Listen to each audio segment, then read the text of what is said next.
What is up, everybody? Welcome back to the City Life Project YouTube channel for yet another live fight companion on the channel. We are back, ARES FC. We are back in France, ladies and gentlemen. Let's go, ARES 12.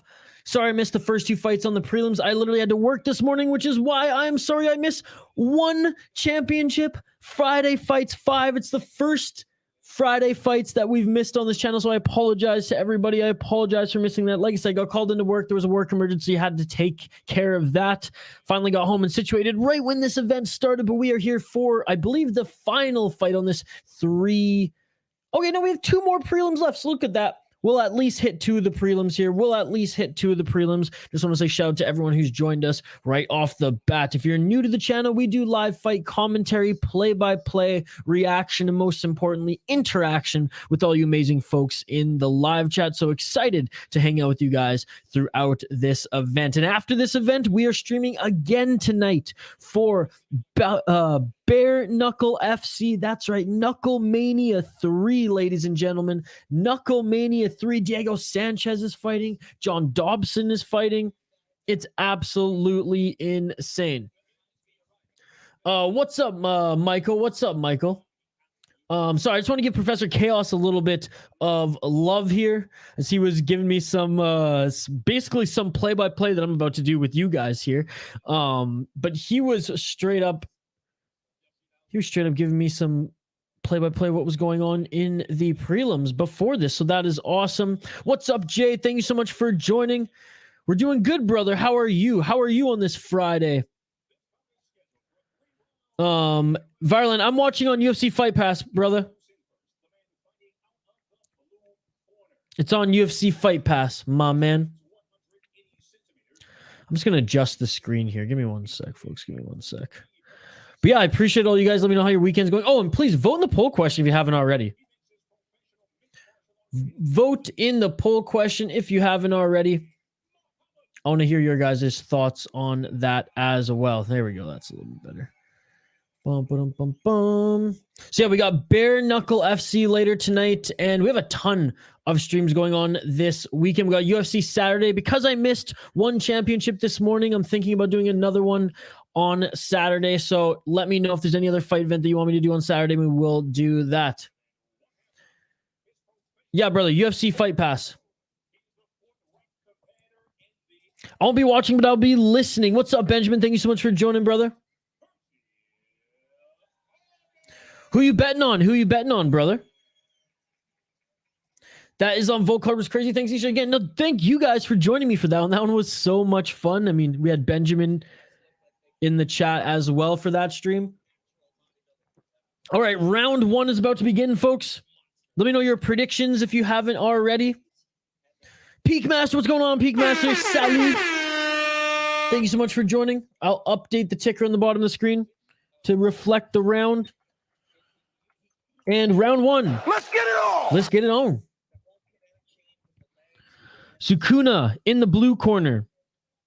Ogen in the red. We got middleweights here at 185. Oh, and a nice hook combo by Ogen. Now he's going for the takedown. He's pinning Sukuna up against the cage. Yeah, we can still listen. It's still fine. Oh, appreciate you, buddy. Appreciate you. 4 minutes and 10 seconds left in this first round. Barely out of the first minute here. They're clinched against each other, fighting for dominant position here. Sukuna, I mean, damn, this guy's tough. And he's strong as hell. Look at those legs. Sukuna now. Oh, and there he Sukuna went to get the dominant position in the clinch. Gave up his right arm. Ogen got the underhook and took him. Trip takedown right to the ground. Now in half guard, that modified half guard side control for Ogen. Ogen on top again. Ogen in the red corner. Sukuna in the blue. Shout out to you, Michael, Peak Master, Jay, Benjamin, and of course, Professor Chaos. Thank you so much for joining. Yo, and just when I was giving the shouts, TRPZ, what's up? What's going on, dude? I'm doing great. I missed the Muay. I missed streaming the Muay Thai this morning. I did catch it while I was working. Work emergency. Had to re-upload a bunch of stuff and edit some content. 3 minutes and 15 seconds left in this first round. Nothing's really changed, folks. Ocean's still in the top position. So I feel bad that I missed the Friday fights and wasn't streaming with you guys for that one earlier today. But hey, two streams today. We got ARES 12 and then Knuckle Mania 3. That's right, BKFC later tonight. Looking to try to get into that mount position, or at least posture up a little bit. There was Ocean. Now he's kind of has, again, it's a modified side control as Sukuna was on his back. We're kind of back up against the cage. And maybe going for an armbar here is Sukuna. Doesn't get it, and Ocean uses the opportunity and that scramble to get into side control. But TRPZ, appreciate you joining, dude. Can't wait for the next KSW. 7 Worlds. Bobby Pallet just fought. Hernan, what's going on, buddy? There's some good fights this morning.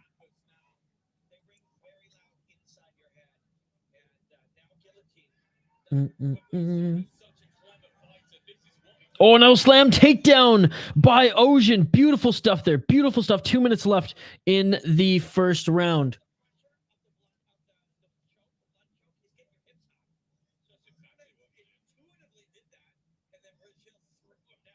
One minute and 40 seconds. I'll get right back to the comments in a sec here, folks.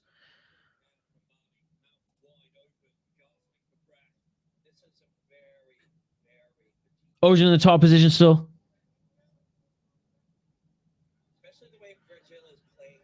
And is Ocean bleeding? Someone's bleeding right now. Nice elbow by Ocean in the top position.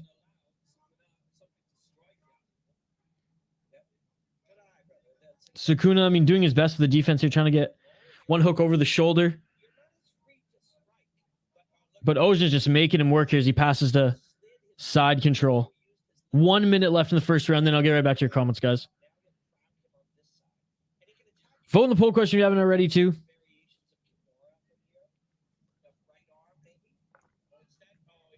Oh, wanted to get in that full mount. Doesn't get quite there. Gets into that modified half guard side control. Shots to the body by Ocean. Trying to get a high guard going here is Sukuna, but he doesn't have enough time with 40 seconds, I don't think. Especially when the pressure is just being thrown on him by Ocean. Here goes another elbow.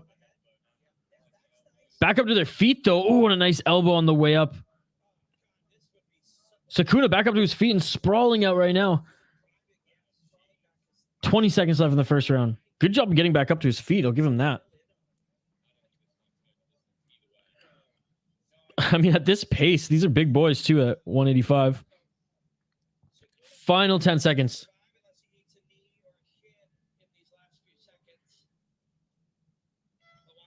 And that is it for the first round. All right, back to the chat. 7 Worlds.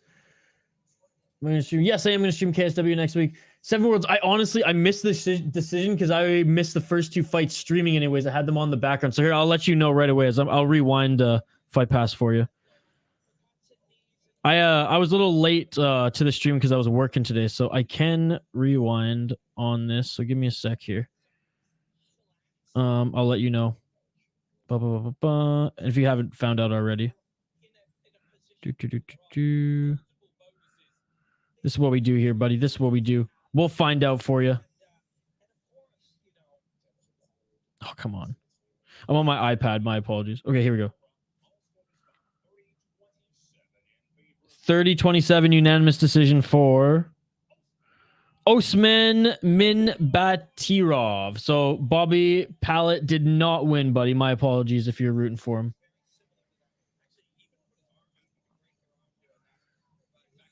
Crazy Brave card in Serbia tomorrow. Ooh, what time is that? I do have a schedule. I'm just lazy and don't want to pull it up here. By the way, shout out to everyone joining us live here on the City Light Project YouTube channel. You all are amazing. I appreciate you all. Like and subscribe if you haven't already. We're doing Bare Knuckle FC later today. Knuckle Mania 3. John Dodson, Diego Sanchez are going to be on the card. And then tomorrow, UFC, and I'm going to make up for missing the 1 championship Friday fights this morning. Again, due to work. But I'll make up for it with another stream tomorrow. All right, round 2, folks. Let's get it on. Let's get it on. Oh, Lord, terrible. You killed me today. Who's a good dog? Need to win my money back. Yeah, we're the French fans and the Euro fans in the chat here. We know we had a few guys who bet on these ones. I don't have any bets in today, brother. I had to work this morning. I never want to miss an ARES stream at all. So, or just an event, even though I missed the first 2 fights. But I'm gonna highlight the fighters before every fight. That's what we do here, and then I'll give my prediction. Maybe at the end of this round here, we'll do a quick little gander. But Leo the Don, he bets 7 worlds. You guys talk. I remember I was thinking of adding him to my parlay, but he was only a minus 150. And then he jumped to almost an underdog.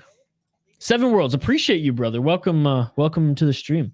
Oh, and a nice reverse takedown by Ojin. It looks like Ojin's the one bleeding right now. We'll take a look where the cut is. 3 minutes and 55 seconds left in the second round.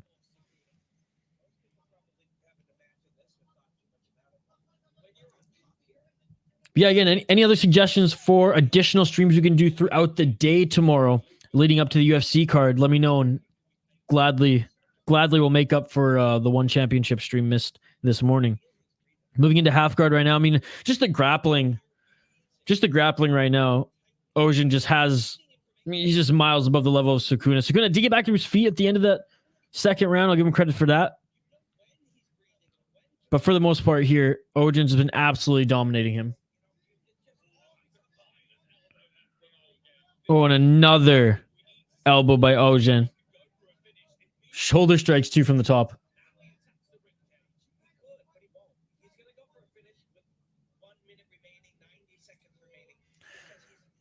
Angola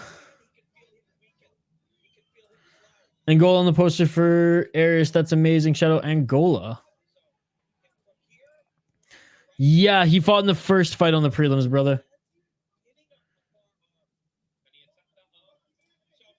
Full mount right now. Full mount right now for Ojin. 2 minutes and 30 seconds left in this second round. A lot of time to work here if we can keep this position.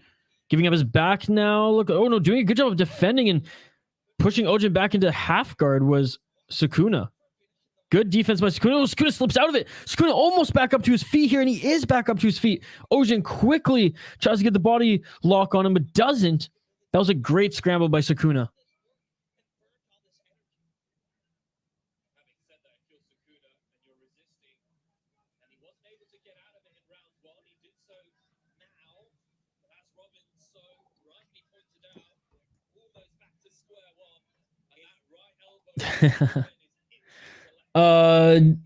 Yeah, so I didn't watch that one. I was setting up my stream, buddy.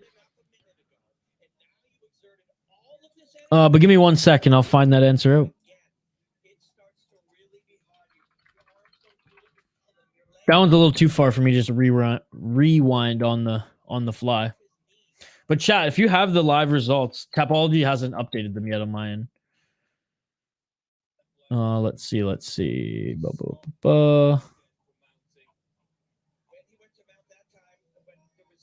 Okay, so Mossab won via submission, standing guillotine in the first round.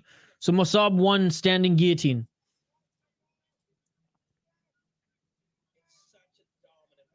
Seven Worlds needs Felipe to win. Let's go. We're rooting for him then. 1 minute left in this second round, by the way. Ojin, top position here. I mean, this may as well be full mount as he's kind of pushing one of the shoulders and half the back of Sukuna up against the cage. He's in half guard, but he's in that like modified half guard side control where he just postures up and he just beats the shit out of him. And that's what he's doing right now, despite being cut what looks like between the eyebrows, but I'll have to take a better look at the end of the round here. Shout out Rob Black, by the way.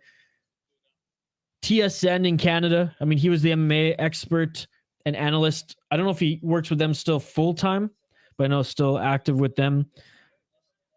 And now he's one of the main commentators here at ARES, which goes back to the poll question. What promotion has the best commentators? And we're talking like more region, more lower promotions, not UFC. Oh, right elbows raining down by Ogun. Final 15 seconds left in this second round. I need Felipe to win, then I need to go in on PFL. Yeah, if there wasn't freaking BKFC tonight with Diego Sanchez and John Dodson, we would have probably done the PFL stream Fridays are always up in the air. It's either PFL stream, LFA, one championship. If there's one championship, that gets one championship at night, like the Amazon Prime one's, not the Friday fights, Muay Thai in the morning. Though we try to do all those as well, buddy.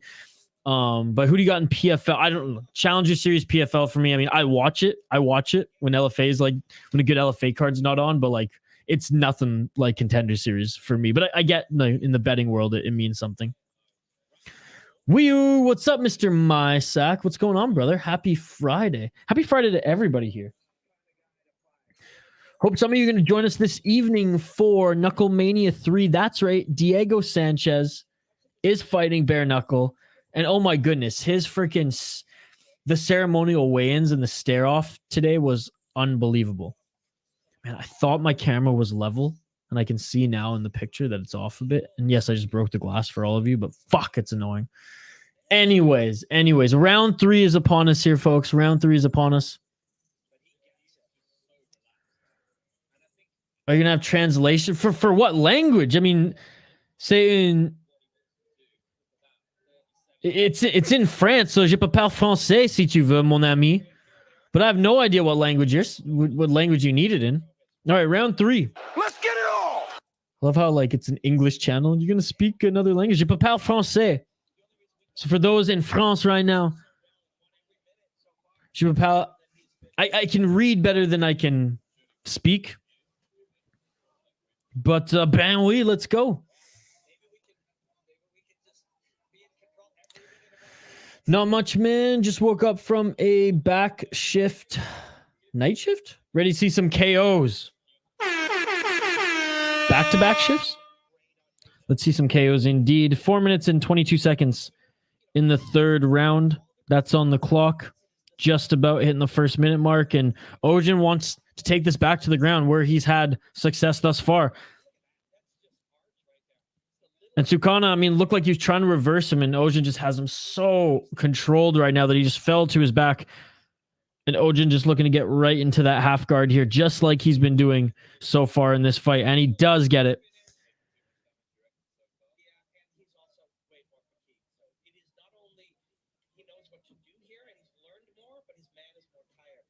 You see translation UFC Fight Pass? I mean, I could turn it on, but... What do you like? What you want me to read in a different language for you on UFC Fight Pass? What language? You're gonna have to send me some money for that, dude. I never ask for donations unless motherfuckers on the stream are like, "Yo, speak my language, please." Vote in the poll question, by the way, folks, if you haven't already. 3 minutes and 21 seconds left in the third round. Sukana, Ojin. Leo the Dawn getting back to 7 worlds here, saying no underdogs I like, bros, looking, but also ARES FC not really my best. UFC and bare knuckles I like, best thing to bet on for you.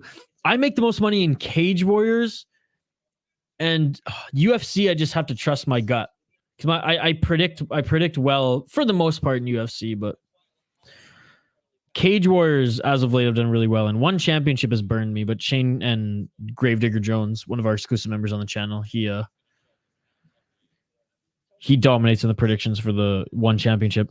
All right, still half guard, but that modified half guard side control here. 2 minutes and 33 seconds left on the clock, and Ojin's just absolutely dominating Sukuna. Dude, no way. Diego Sanchez plus 750. Got to take that. Let's do. Take my money. What's that Futurama meme or GIF? Take my money. Done. Diego's coming to scrap, dude. Dude, he was yelling at his opponent in the who the opponent was I think, was he a champion in boxing? Older guy, but a boxer first and foremost. But Diego Sanchez was like, "You don't have the dog to fight this fight. You don't have the dog to fight this fight. I'm bringing the heat." It was hilarious. Looking to try to get back up to his feet now is Sukuna, but Ojin keeps him on his ass here, back up against the cage, just gripping for dear life. It's Sukuna. Sukuna doing a decent job of getting back up to scooting up to his butt here, but a great job by Ojin for just dragging him back to the ground. 1 minute and 35 seconds left on the clock, third round. Again, shout out to everyone who's joining us live here on the channel. Like the video, subscribe to the channel, ring that bell for notifications so you never miss an upload. As that's right, tomorrow we'll have another Saturday vlog for you folks, as well as the UFC predictions video, which will drop later tonight. couple streams, few more streams this weekend. So ring that bell for notifications so you never miss any content on the channel.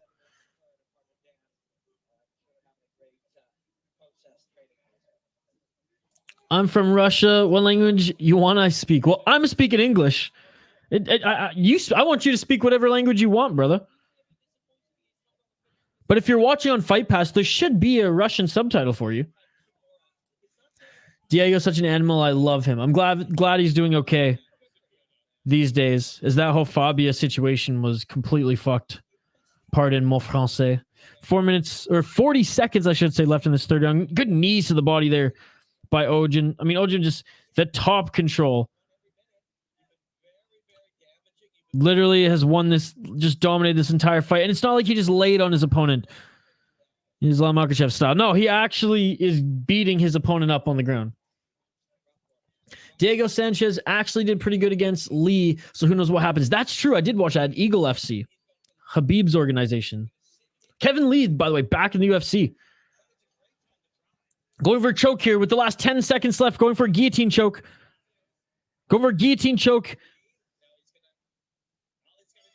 Ojin was going for a guillotine choke with 10 seconds of, hey, might as well. Looks good on the judges' scorecards. Going for a submission attempt late in the round when you already secured it. Let's freaking go.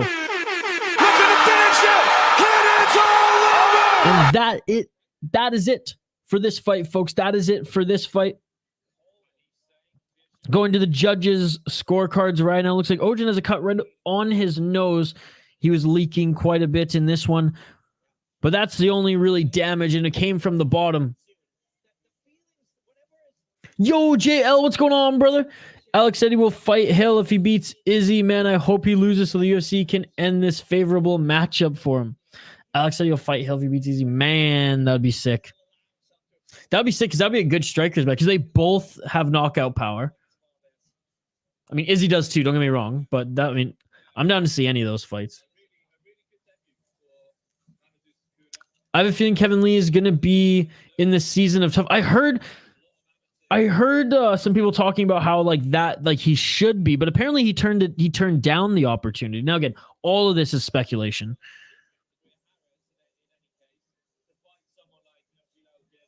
Leo the Dawn, let's go, baby. McGregor looks huge heading into tough. Chandler knows they're playing games too.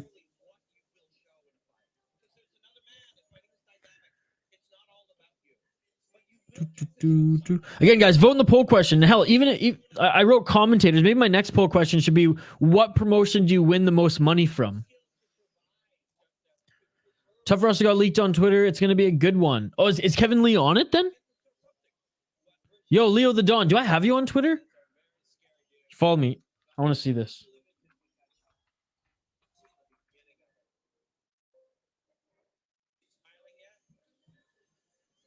So it's former UFC fighters against prospects, right? That's the theme. Man, Ojin's upset with his performance. His face is a little battered, to be perfectly honest.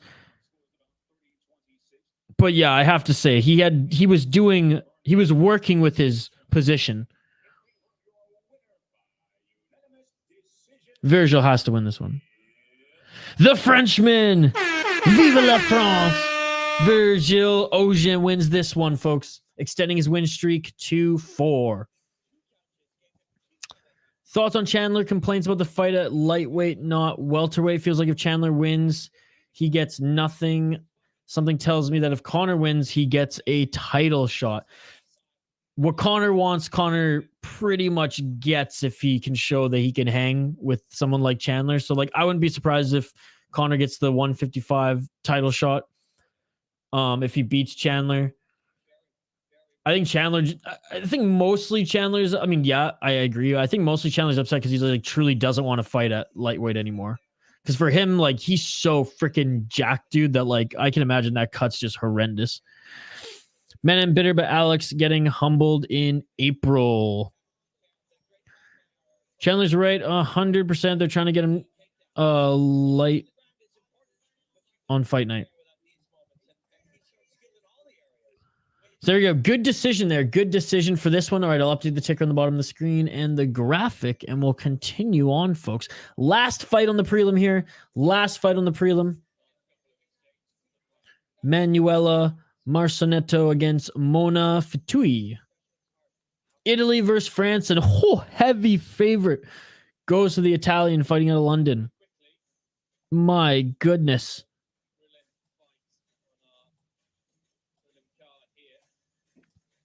Yes, final prelim fight here. We'll update the ticker on the screen too here, folks. ARES 12, folks. I'm so happy that this promotion is doing well. I'm so happy that like the broadcast is unbelievable. I mean, for their 12th event, and I said this even at 10, I said this 9. We did 9, right?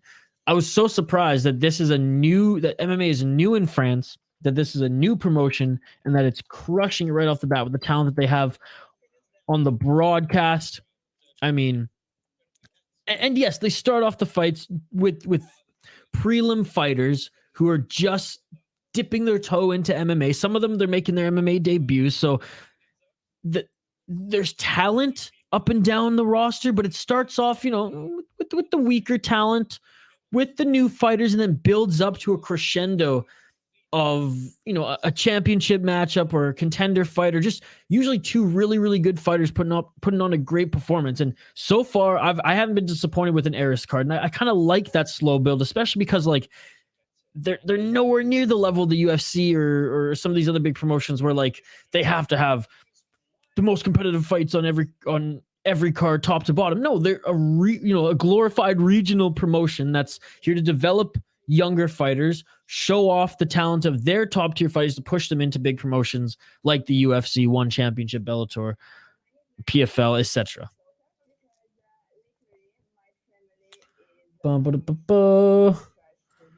Okay, Chandler, move up then weight class. I think he would have if this wasn't the opportunity to fight Conor McGregor. I agree with you.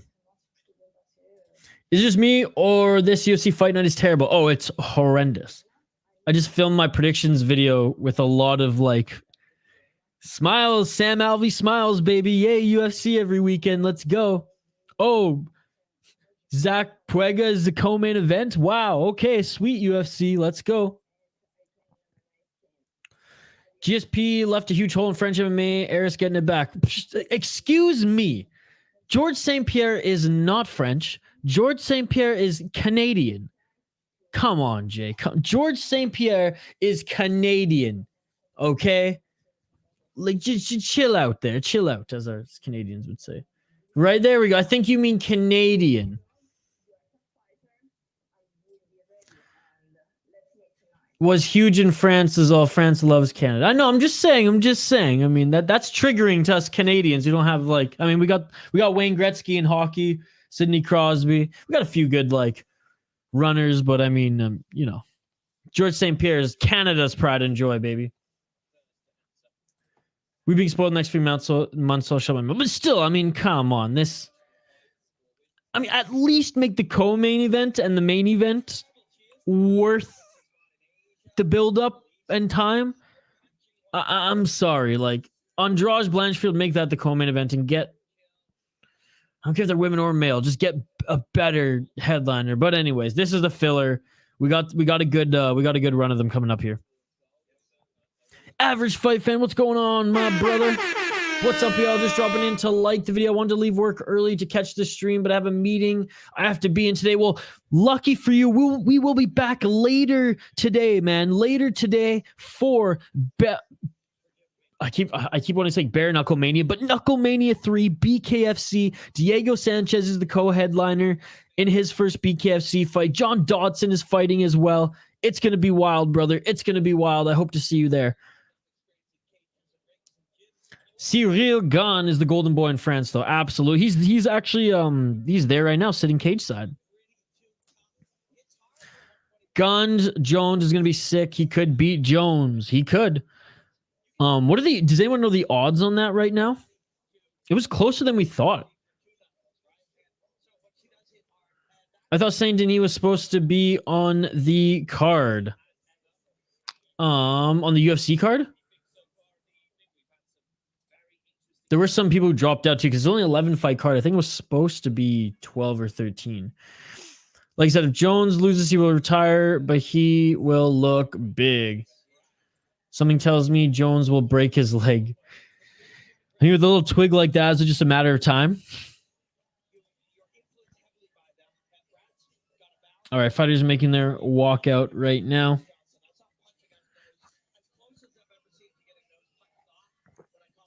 Too early for a wobbly pop, but we'll crack some. We'll crack some this evening on the BKFC stream. I mean, watching bare knucks, it just makes me get all pumped and riled up anyways. Gonna have my final cup of coffee here right now. Final fight on the prelim before we get to the main card, folks. Appreciate you all joining us. ARES12, like and subscribe if you haven't already. Ring that bell for notifications so you never miss an upload. Tomorrow, we will have a Saturday vlog, right? That's the cadence on this channel right now is every Saturday we have a vlog. Whether Kyle throws it together, whether I throw it together, where you can kind of peel back the curtain and see, what we're all about, us behind the scenes, Kyle and I. And we have a ton of streams this weekend planned as well. BKFC later tonight, UFC tomorrow. We're going to add another one probably Saturday because I wasn't able to make the one Friday fight stream this morning. So much content coming for you guys. I got my UFC predictions video dropping. After this is I'm going to finish. I'm almost done editing. I got like 5 more minutes. Going to render that bitch and then post that on YouTube as well. So 2 original pieces of content coming out, UFC prediction videos and our Saturday vlog, plus 2 more live streams, maybe even 3 more live streams this weekend. You do not want to miss it. Like and subscribe. And hey, while you're at it, while you're clicking that thumbs up, I mean, just to your right, there's a poll question. You might as well vote on that as well. And if you have a suggestion, if your answer is not on the poll question, please comment it in the live chat. Oh yeah, IVs are legal now. Just not when Masvidal wants one. Yeah, but when Islam Makhachev wants one. Dude, I can't wait. Ali freaking exposed his own fighter. I cannot wait to see the ramifications. Ali on Twitter is an annoying little rat, and I can't wait. I can't wait to see what happens.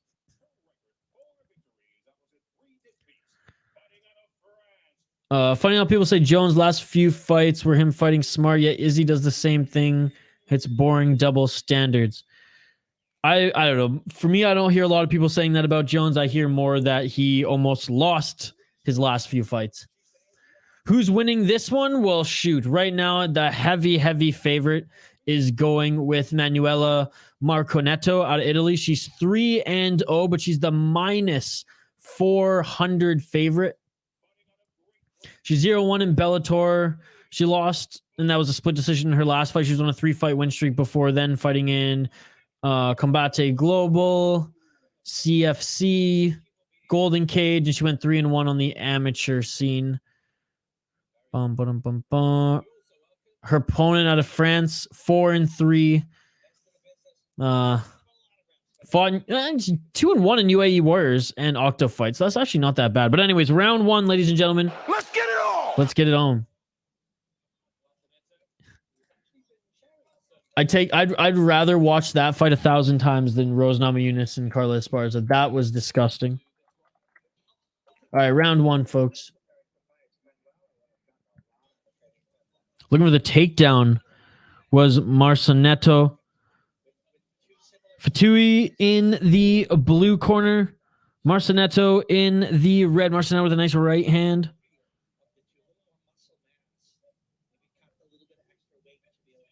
Marcinetto looks seemingly just a little bit bigger, bulkier. Nice left hook by Fatui.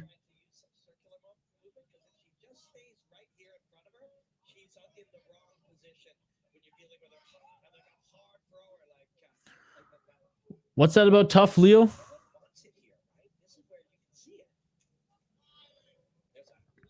One minute into this fight. 3 minutes and 55 seconds.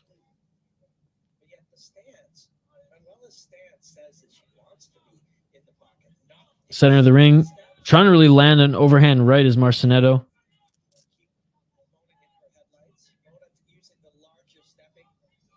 Again, and Marcinetto trying to set up that overhand right. It's not landing.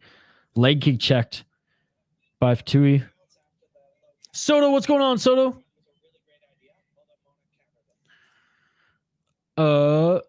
JL, wait, hold up. How come Santos did what Islam did when she fought Valentina?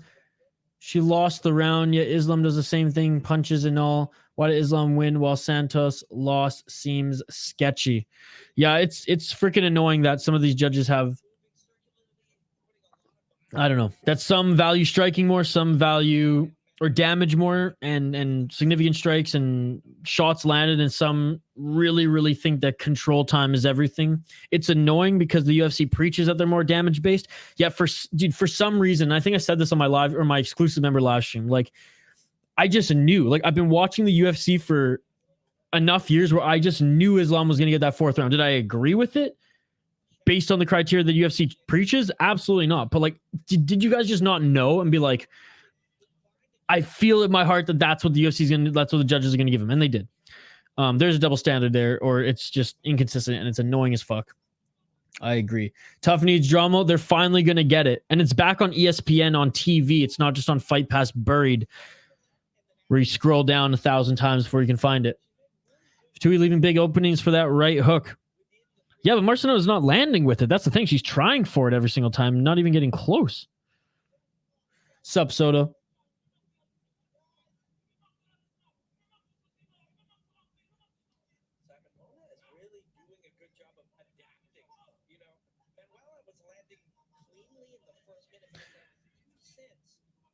So then Santos should have won that fight then.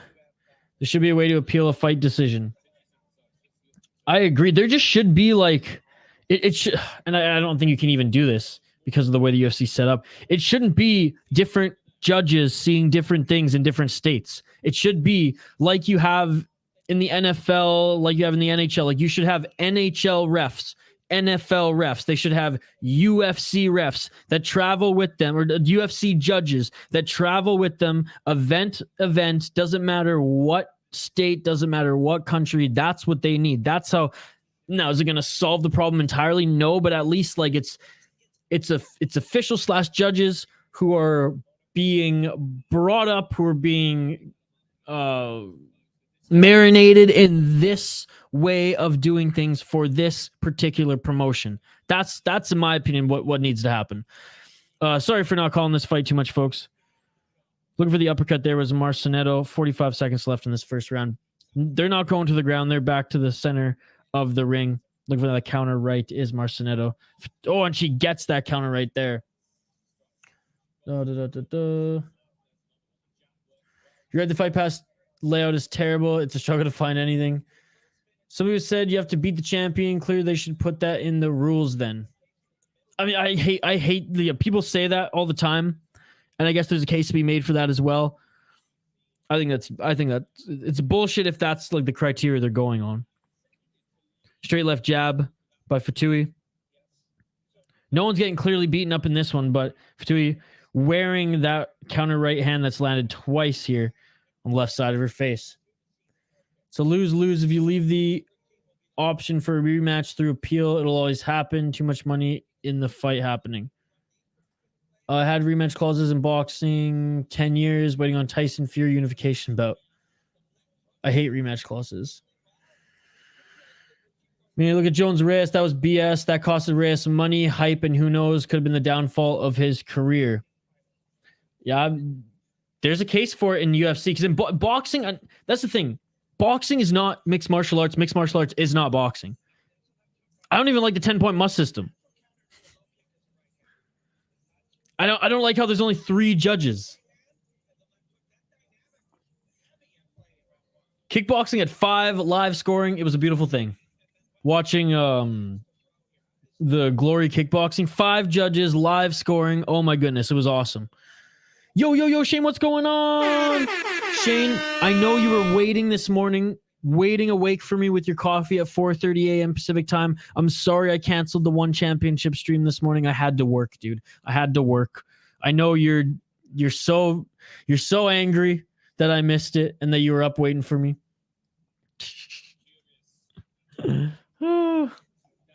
Shane, we watching BKFC today or what? Round 2. Let's get it all. Shout out to Shane, one of the exclusive members on the channel. But yeah, judging definitely has to be fixed in UFC. Oh, and a nice straight left drops. Fatui. Overhand right, but Fatui doesn't land. Marcinetto now looking to finish this with another flurry of big strikes. But it was just a straight left that dropped Marcinetto. So you got to think if that drop for 2, you got to think if Marcinetto lands that overhand right clean, this will put her lights out. We're not even 1 minute into the second round yet. Shane, this is on Fight Pass, by the way. ARES 12.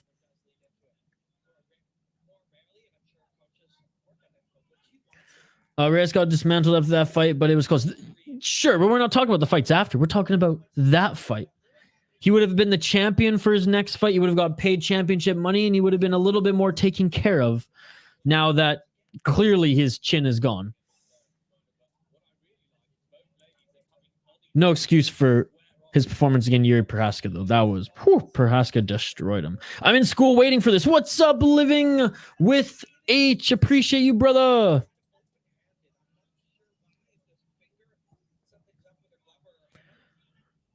Or watching this is what I'm guessing you were saying. Appreciate you, man. How's your Friday going? How's your Friday? You got some big plans for the weekend after school? 3 minutes and 20 seconds left in this second round. Marcinetto is in full control here by the looks of it on her feet anyways, kind of dictating the pace. She's just commanded the center of the octagon. Ooh, looking for the takedown was Marcinetto. That's interesting. Inside low kick by Marcinetto. Marcinetto with a straight left jab. Again, she ate a leg kick on the entry. Again, live play-by-play commentary, reaction, and interaction with all you amazing folks in the live chat here. Don't forget to vote in the poll question. Don't forget to drop a comment in the live chat. As we're just getting started, ladies and gentlemen, as the main card starts next. We'll be back later tonight for BKFC. Knuckle Mania 3, Diego Sanchez, John Dobson on that card. Then back tomorrow night for UFC Fight Night, but we'll probably squeeze in another live stream before then, folks. So give me some suggestions on some other events going on this weekend you want me to stream.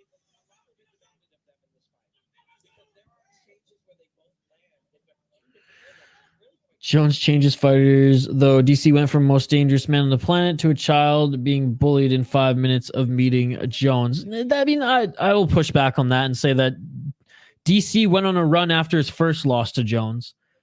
So I don't know if there's that much validity, especially with the DC example. French MMA, what's going on, brother? Thank you so much for joining. Salut, mon ami. Comment ça va aujourd'hui? I was just going to say, didn't DC won the belt again and became heavyweight champion? So the DC example, not the best example. 1 minute and 25 seconds left. But he did change Reyes. Did Gustafsson, didn't he win a couple after that? I mean, no, Teixeira went on a run after that. So I don't know. I don't know if he changes fighters as much as like, oh, and a nice takedown by Marcinetto. Who's a fighter that would change a fighter? I mean, Prohaska. Was it Reyes? Was it Jones who changed Reyes, or was it Prohaska who changed Reyes? That's the question. Because Reyes, yeah, like that John Jones fight was grueling. Don't get me wrong, but like Reyes got absolutely beaten up in the Prohaska fight. Back on the feet, center of the ring. 30 seconds left in the second round for these women. Fatui, Marcinetto. Marcinetto slowing down, leaving openings here when she goes for the strikes, is stepping into the pocket. Definitely doesn't have the range like Fatui. Final 15 seconds of the first round.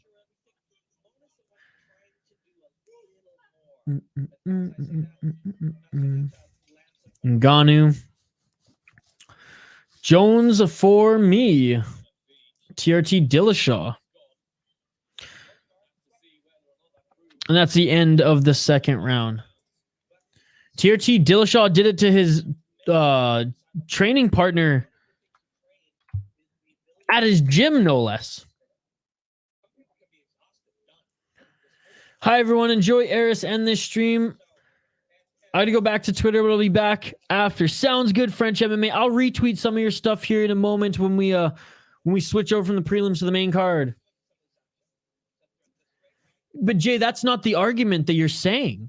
That's the thing, Jay. Like now you're providing a whole different argument. Your argument, Jay, was that Jon Jones changes fighters, i.e., sends them on the decline in their career. That was your argument. The fact that DC did just fine after and excelled. The fact that, you know, who's another? That Glover Teixeira was able to get back on the train after and continue to excel. Gustafsson, I mean, you might have an argument for Gustafsson, but did he not get back in the win column and win 2 or 3, then fight Jones again? Him would be the only one that I would say is not as much as a DC as a Teixeira. But that's what I'm saying. If you want to go down this argument, yes, of course. But that wasn't your original argument. That's what we're saying. All right, round 3, ladies and gentlemen. Let's get it all. The one thing we can't agree on is Reyes. I think he's done. Unless he fights like a 40-year-old Shogun's gone now. I was going to say, unless he fights Shogun. 30 seconds into this third round. Again, shout out to everyone joining us, especially in the chat here. I love the conversation. It's good when we actually get to discuss things from multiple perspectives. I absolutely love it. So keep the comments coming. I hope to see you folks also later tonight for Knuckle Mania 3. That's right. I love BKFC. There's LFA on tonight. I know, but there's fucking BKFC on tonight, folks. Can't miss that. Love me some bare knucks. That right hand just landed for Marcinetta. Straight left landed. She's starting to find her shots here. But they're both wearing damage here. I would say that Marcinetta's probably winning this fight. She scored the takedown, maybe landing a little bit more of the harder shots, but she is showing that she's taking some damage too. And she hasn't really done enough to convince me that she can run away with this one. Let's see if she can do so in this third and final round. 3 minutes and 43 seconds left. And everyone, go follow French MMA on Twitter as well.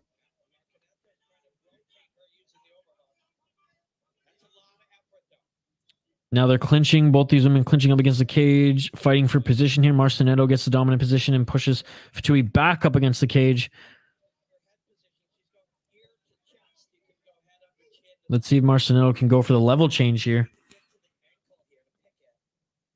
She just got the body lock. Oh, and she's got a single leg and a slam takedown by Marcinetto with the single leg here right into full guard. 2 minutes and 55 seconds left in this third round. And getting back up to her feet, getting out of the guard is Marcinetto. Is Marcinetto inviting Fatui back up to her feet? She does. Marcinetto is bruising above her right eye here. 2 minutes and 40 seconds to go. Looking for that straight left jab by Fatui. Outside low kick by Marcinetto, but that was a muffin of a shot. Marcinetto slowing down immensely here, but still finding some of her shots. Really looking for that overhand right again. Oh, and she lands one right on the chin, but Fatui doesn't go down.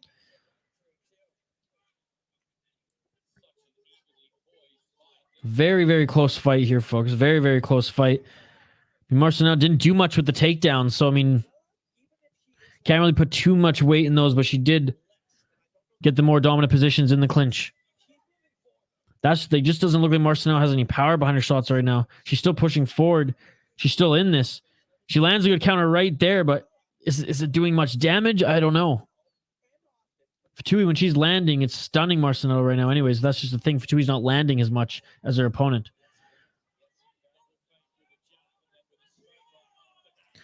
Can't miss Lorenzo Hunt on that main event. Come on now. It's going to be a crazy fight. A lot of blood, dude. I love BKFC.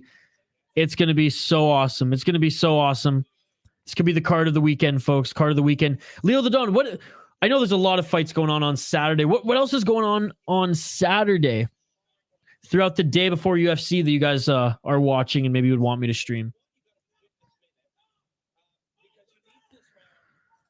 Rashad, Smith, Reyes, Santos, none were the same after Jones. Smith went on a run after Jones. Rampage? Oh, I'll give you Rampage. I'll give you Rampage. Wait, didn't he? No. Jones took the title from Rashad, not Rampage. But I'll give you that. I'll give you that. Put it this way, Jay. I just don't think it's a strong argument. Like, there's a few fighters, sure. Reyes is the most notable, right?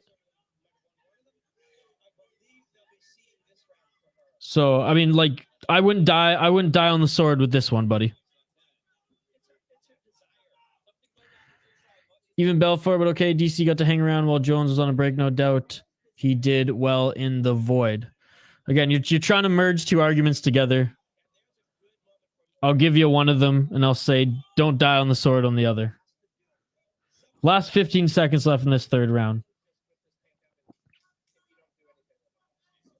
I'm not arguing that he's not the greatest. Even though I still think GSP is, but that's just me. That's just me. That's me being Canadian biased. All right, end of this fight. Wasn't the most exciting fight, but the women scrapped. I would say that the favorite didn't perform like a minus 400 should perform. However, I do think she did enough to win this one, and her corner thinks the same. Let me know what you guys think.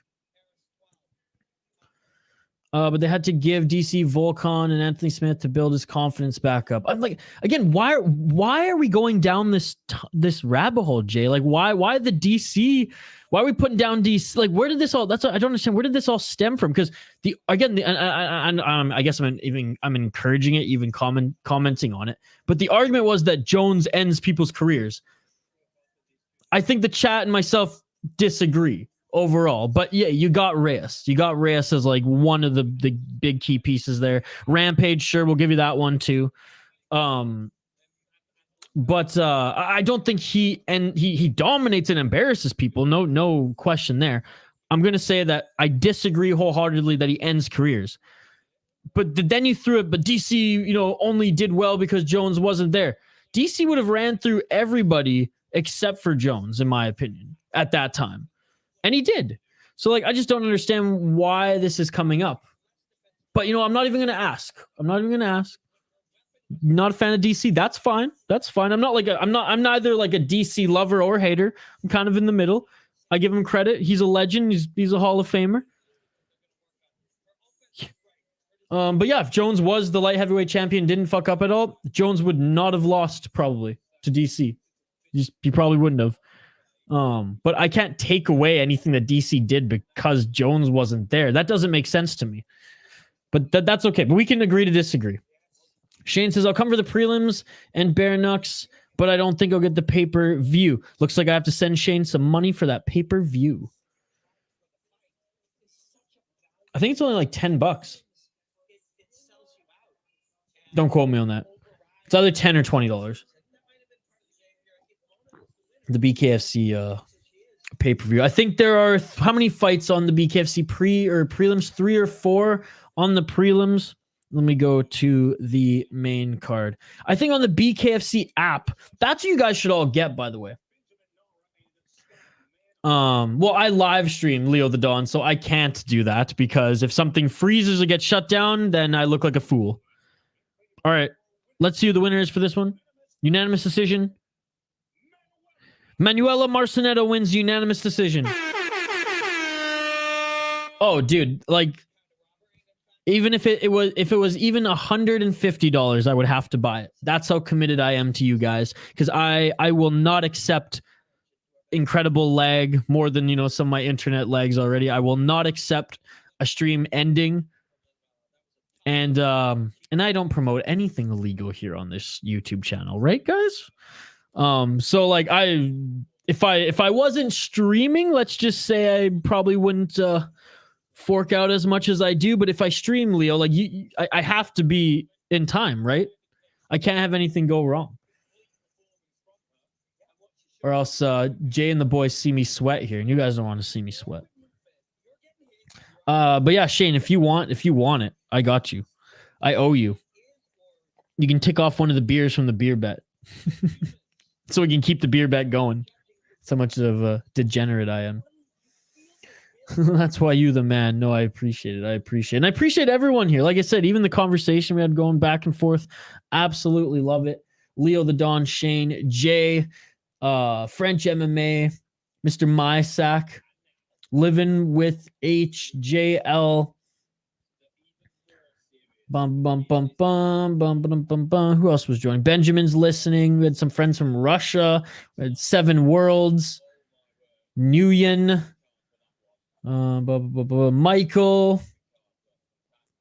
And Jay, I'll promise I'll crack a cold one soon. I saw the beer emojis when we started this thing. It's a little too early for us over here, but we'll get the wobbly pops going soon. And Professor Chaos said he's going to join us for the main event. Appreciate you, buddy.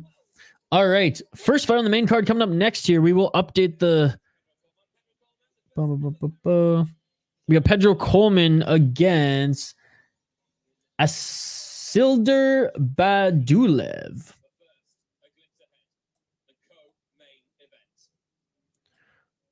Boom, boom, boom, boom. All right, folks. There we go. There we go. I'm going to update the ticker on the bottom of the screen too. We have a 1, 2, 3, 4, 5, 6 fight main card here, folks. Some good prelims right off the bat. Shout out to all of you French fans. Salut à tout le monde. Vive la France. Shout out ARES. Love these French promotion, or love these French fans, and love this French promotion. And I love everybody who's been joining us and supporting the channel. You all are amazing. Like and subscribe if you haven't already. Vote in the poll question. Ring that bell for notifications so you never miss an upload, so you never miss a live stream. Yo, yo, yo. What's good, Arthur? What's going on? How you doing, buddy? How you doing? Got some featherweights up next here. ARES 12.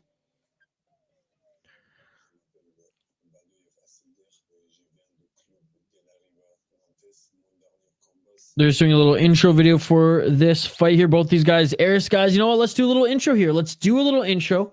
Let's talk about the fighters. We have Pedro Colman against Asilder Badouiev. Pedro Colman, 8-2 pro MMA record. He's 4-1 in Explosion MMA. He's fought in CTF, Combate Cotas, Paraguay Regional League. I mean, this guy is from freaking Paraguay, folks. Haven't seen too many Paraguay fighters fighting any of these bigger promotions here. Making his ARES debut is Pedro Colman. His opponent out of France, 6-1. He's the heavy favorite, minus 500. He's 29 years old. He's currently on a hell of a win streak, a 5-fight win streak, as he traded wins and a loss in his first 2 fights and has gone on an absolute tear since then. His last fight, he beat Musab El Marzkoui, who won his fight earlier on the card. Musab was 4-0 when Asilder beat him. Someone who ARES values a lot here, and the fans seem to like as well. 29 years of age. The favorite, Asilder Badouiev. I'm going with the favorite on this one, folks. I'm going with the favorite, locking it in.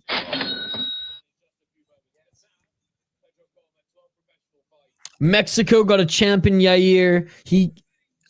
Can he beat Volk, and should Volk fight him next? Well, Volk has to fight him. It's not a matter of should. It's Volk, unless the rematch is offered to Volkanovski, which, man, no respect to Benil Dariush. No one gives a shit about Benil Dariush but us here on the City Life Project YouTube channel. But anyways, I won't go down that rant again.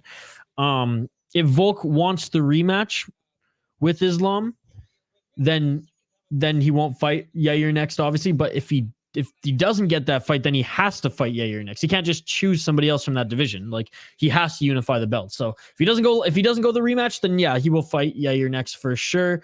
Love Yair.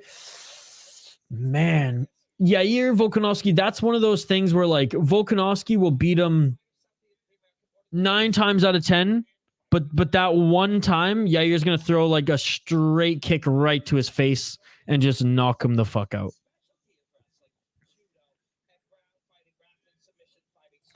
I'm going with the favorite 2, says Shane. I have already bet on Badouiev. Is it a good idea? I mean, he's the huge favorite right now. He's fought in promotions that have a little bit more competition and talent, so I would say that is the safe bet. Benil is the man. I have already bet on Badouiev. It's a good idea. Brother, you did not pick Benil over Gamrot. Did I not? What is up from the Twins? What's going on? What's going on, guys? I thought I did pick Benil over Gamrot. At the very least, I said it was going to be very close, and I was pissed off that they were giving him that. The fact that Benil out-grappled Gamrot, who's an excellent grappler. This is what I hate about it, Seven Worlds, is... Was Islam Makhachev deserving of a title shot based on like his talent and him running through division? Sure. Absolutely. And he's proven that, hey, he beat Oliveira and he beat Volkanovski. A win's a win, right? So yes, he is the champion. I'm not disputing that at all.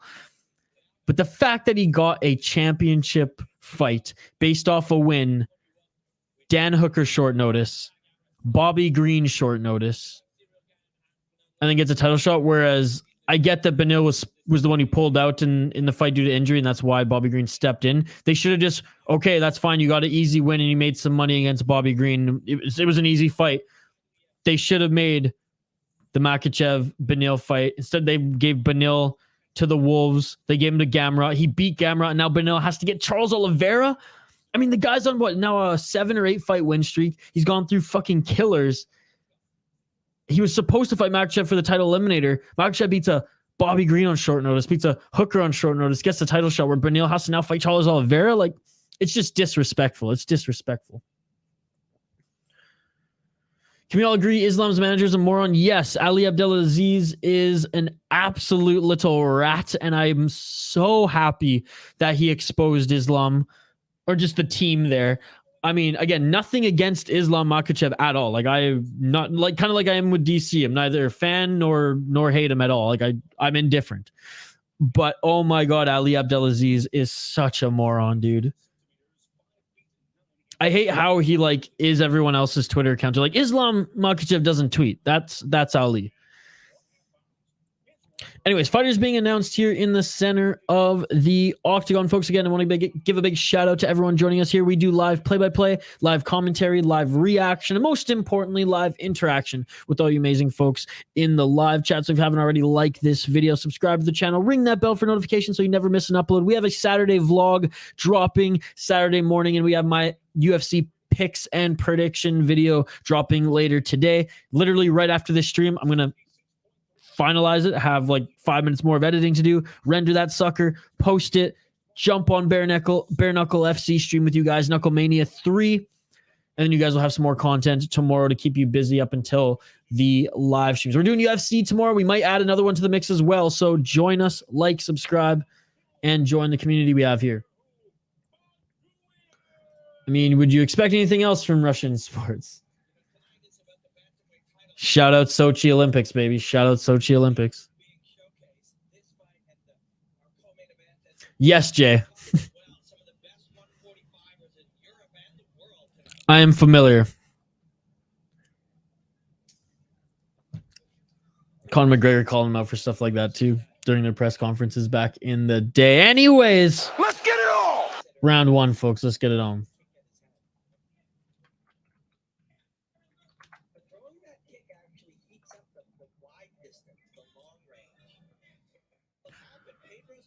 Badouiev a lot longer than Colman. Badouiev in the red corner, Colman in the blue, as you can see. Much taller, much lankier.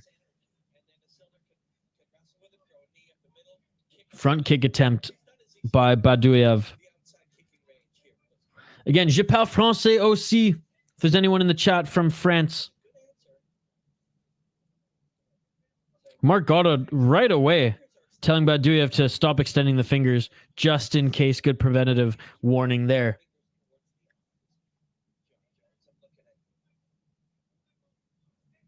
Jay, not even discussing that.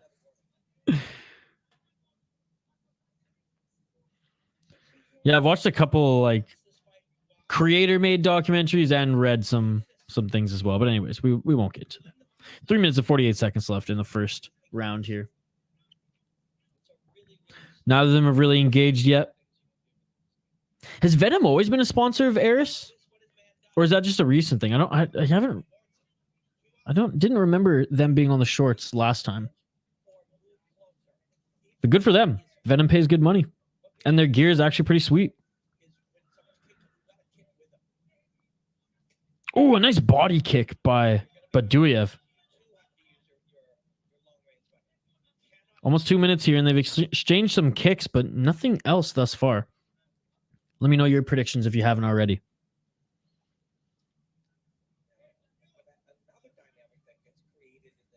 Three minutes on the clock. First round here, Colman, Badouiev. Exchanging leg kicks for the most part here. Badouiev looking for that kill shot or maybe his entry for the takedown.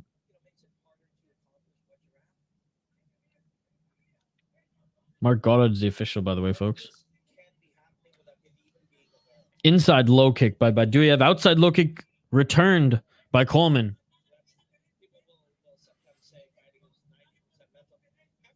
Center of the octagon right now for both of these fellas. Very much a chess match here. Neither of them engaging too much, just exchanging kicks. It's not an exciting fight for the fans here in France. In Paris.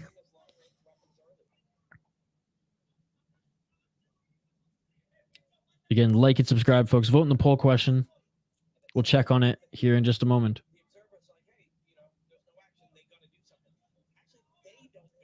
Outside low kick by Colman. Body kick attempt by Badouiev, mostly blocked by Colman. Outside low kick by Colman. This is literally the first round. Outside low kick. Trading low kicks. Not too exciting here. I mean, what a boring fight to judge thus far. Oh, and there we go. Going for the body kick. Colman grabs it, going for the heel hook. Colman's attacking the 11. He gets out of it. Badouiev pounces right on top of him here into the rubber guard. That was a big move by Colman. And I mean, he had to do something. He had to do something, but making him pay as Badouiev. Badouiev uppercuts now as they get back up to their feet. Both of them up to their feet now. Has the underhooks. Does Badouiev, making him pay on a right hand as they exit. Outside low kick by Colman as they stand together in the center of the ring again. Now, Colman mixing it up, going for that submission. Tried to catch something in the final minute and a half of this. Badouiev gets out of it, gets right back on top of him and punishing him here. But they're back on their feet now. 45 seconds, and Badouiev tags Colman in the body with a kick. Surprise, surprise.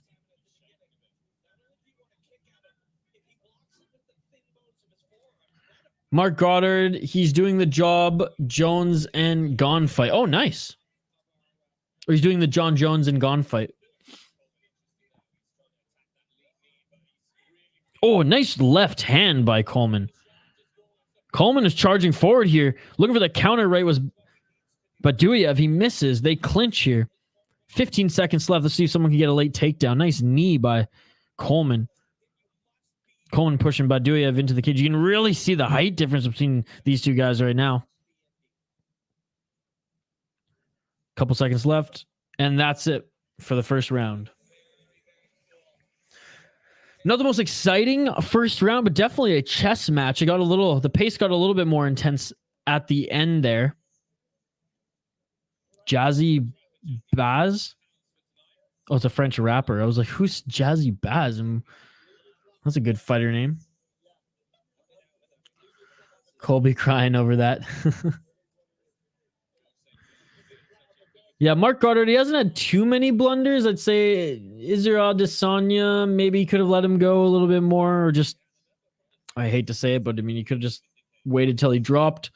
And then, yeah, that was a pretty bad showing in the Colby Covington fight. MMA Guru 10-7, Mark Goddard. But other than that, I don't think he's the best ref, but I think he's one of the better ones. Beltran, which I think Beltran, I don't know if he's reffing anymore because he was really sick and he had to get surgery last year. Beltran and Herzog are probably my favorites. I like Keith Peterson most of the time. I like Goddard. So these are like not the S tier, but I guess it would be the like these are the ones I prefer to see.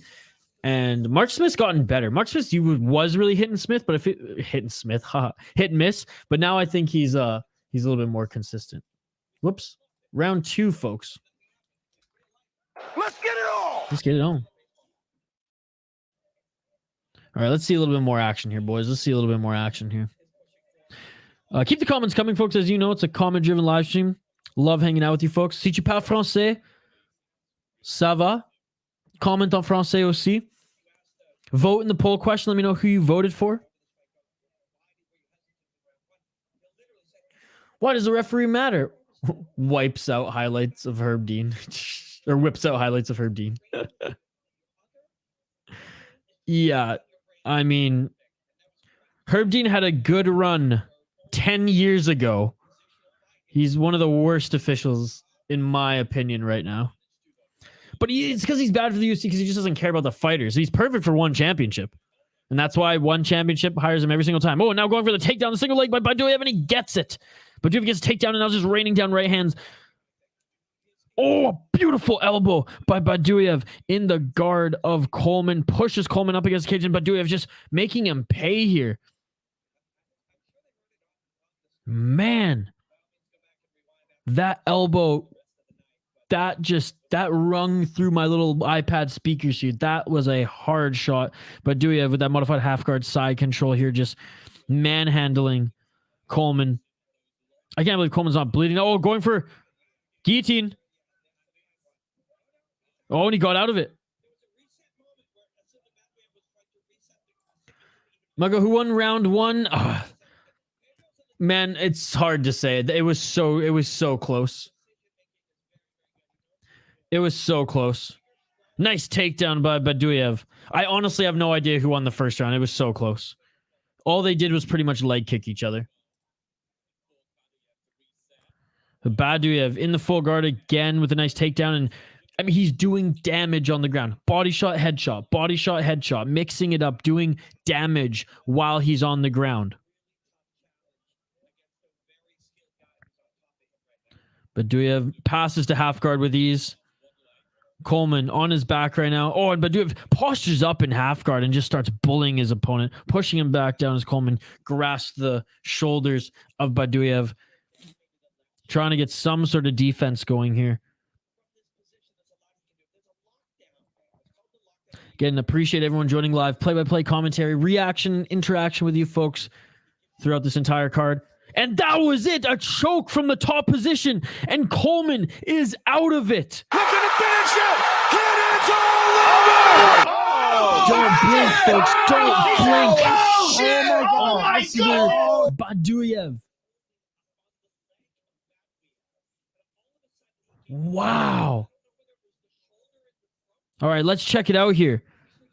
Oh my goodness, it wasn't even a choke. He was pushing his forearm on the fucking throat of Colman. That's some Chimaev savagery. Literally pushing his forearm on the jugular of his opponent. That's insanity. You don't see that. You don't see that. Damn. Peak Master, yeah. Go ahead.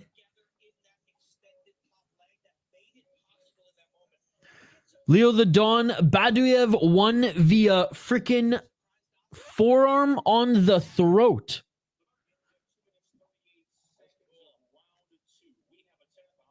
Pigmaster, I've done that choke before. Bar choke. Is that what they call it? I guess because you're just like putting the, like, it's like putting a bar on someone's throat there. Wow. That's some savagery, folks. That's some savagery. Thank God, man. Fuck, I had Badouiev. Yeah, he dominated that second round anyways. Nasty, dude. Straight nasty. Shout out to everyone joining us live here on the channel, by the way. Like and subscribe if you haven't already. Ring that bell for notifications. We do live play-by-play, commentary, reaction, and interaction. Je parle français aussi. Tu peux comment en français in the chat. We all good here. Je comprends tout le français aussi. All right. Yeah, vive la France, ladies and gentlemen. Let's fucking go. ARES never disappoints. Never disappoints. All right. Second fight on this main card coming up next year, folks. And we got the heavyweights. Yes, we have the heavyweights next year. Excited to see some big boys. What the heck?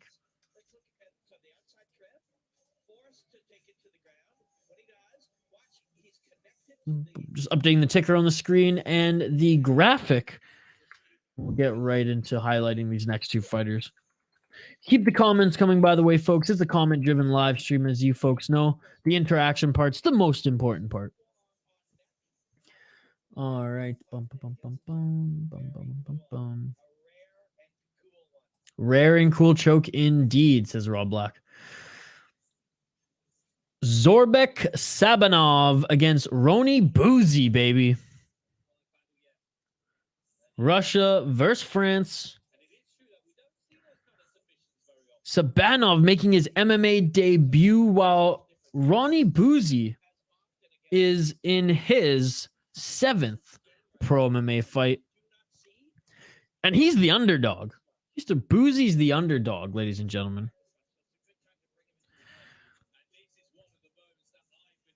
And the commentary said that they've been actually waiting for this moment. So Sabanov, he's the favorite. Okay, it's an amateur MMA record of 1-0.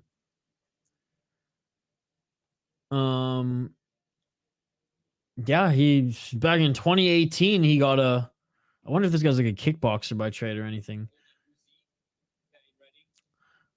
There's nothing really on him here on Tapology. Let's take a look at Rony Bouzy, who went 3-2 in a 100% fight, making his ARES debut here. He's on a 2-fight win streak. Both of them, all right. So these guys like to stand and bang. These guys don't like to go to decision, which is what we want to see. Shit. Yeah, I can't see anything in the chat here. Which, by the way, YouTube, I'm using Fight Pass, so I wouldn't have used it anyways. Shane's gonna go opposite of me. Man, despite Zaurbek Sabanov, and I'm breaking my rule here of going against an OV. Rony Bouzy. He's a slight underdog. He's got more experience. He's on a 2-fight win streak in front of his home crowd. That's who I'm going with. I'm going with Bouzy. Oh, sorry if that was a little loud. I'm going with Bouzy, even though I ain't boozing yet. We're locking it in. Shane, I'm hand delivering you the favorite. No worries, Peakmaster. You tried, brother. You tried. I missed the Lithuanian fans from last week. That chat went crazy when the doctor stopped it. I love the Lithuanian fans who were understanding of my situation. Some were mad at me that the doctor stopped it. But anyways, yes, they were passionate fans. Shout out to all the Lithuanian fans. Their boy, via doctor stoppage, the most pansy-ass sus doctor stoppage I've ever seen. They were not happy with me or Glory.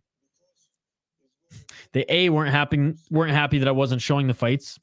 They were all too poor for the Glory app. Lol. Given that it was super cheap for an amazing pay-per-view. But yes, they were passionate, and I loved all of them. Most of them. 90% of them. Sabanov locking it in. As Sabanov makes his walkout right now. Lanky heavyweight. By the looks of it, he's got some long-ass arms. Kind of looks like the Russian Sean Strickland. Does he not? Not in this picture, but on the broadcast.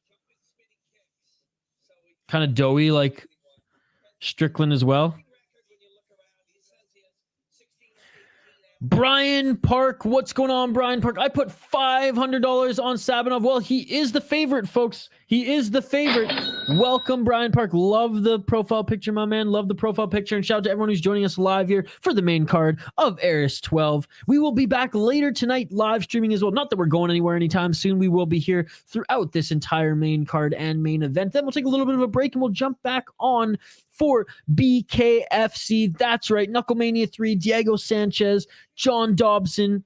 Some big names on this card, ladies and gentlemen. Excited to have you along for the ride on that one. Again, if you haven't already, vote in the poll question. Je parle français aussi. If there's anyone from France watching this event, salut, mon ami, mes amis, I should say. Thank you so much for joining. I appreciate you all. Please vote in the poll question if you haven't already.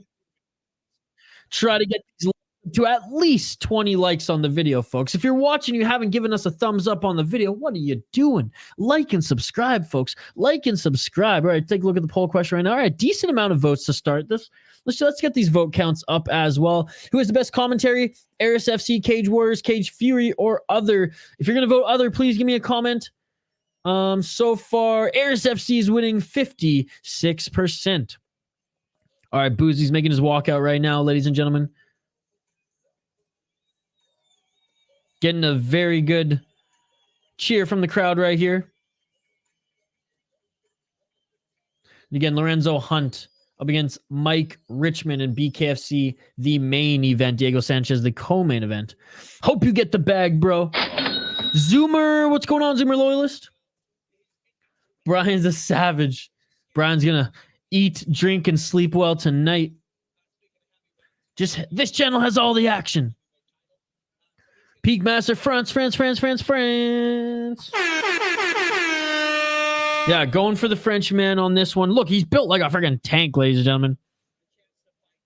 He's built the way that Derek Lewis wants to look like, but just can't quite get there because of his love for Popeyes. Fuck, what should I get for dinner, folks? I was thinking frozen pizza. It's easy. I already have one. I could go to Chick-fil-A again. Again, I'm originally from Canada. We didn't have Chick-fil-A there. Oh my goodness. Oh my goodness, have I fallen in love with the Chick-fil-A. All right, entering the octagon is our boy, my boy, the man, Rony Bouzy.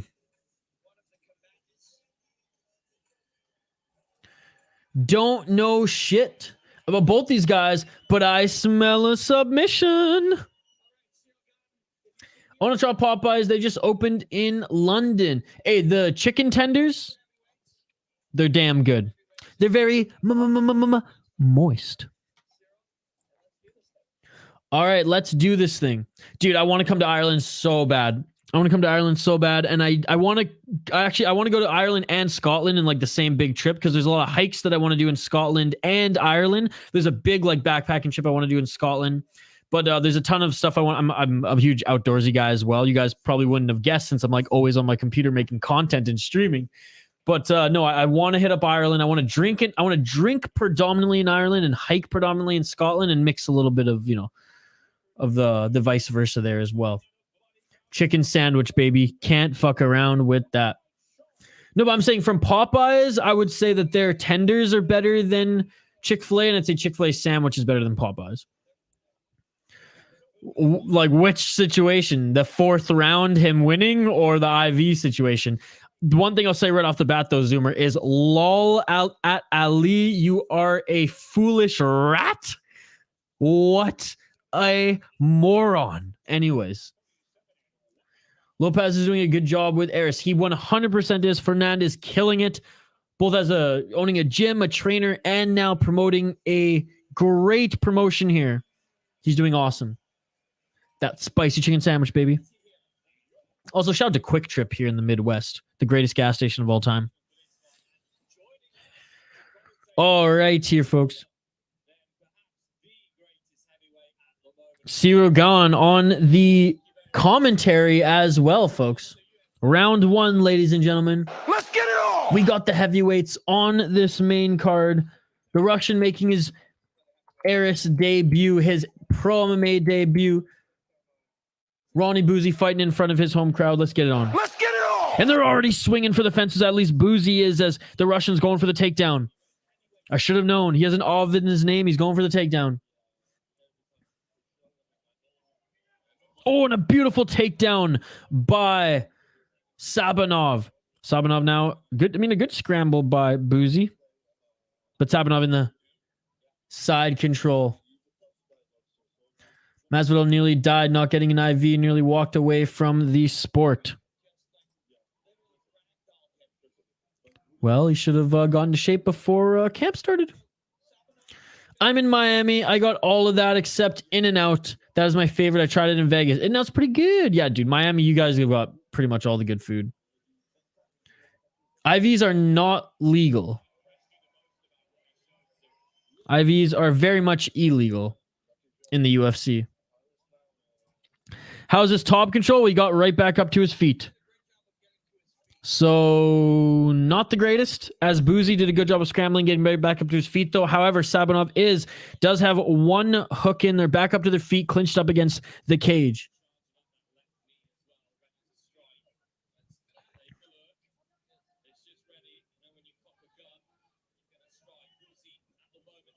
Let's see if Islam doesn't get any repercussions for this, and if he's proven that he actually did get an IV, then I imagine there's going to be some repercussions for this. Oh, and go for a guillotine. Bouzy going for a guillotine. Standing guillotine for Bouzy. And he lets it go. Going for now the double leg by Sabanov. And Sabanov doesn't get the double leg. Bouzy with a beautiful sprawl. Beautiful sprawl to deny the takedown. Sabanov will not give up on the grappling game, though. Pushes Bouzy right back up against the cage.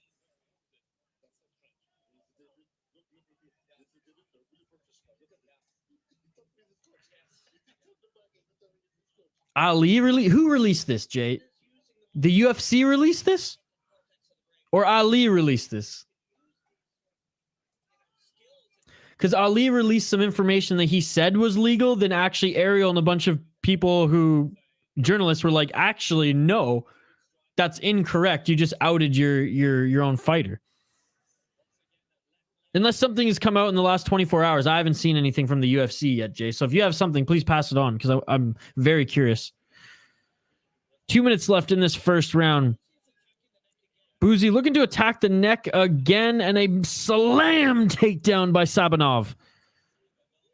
Right into side control.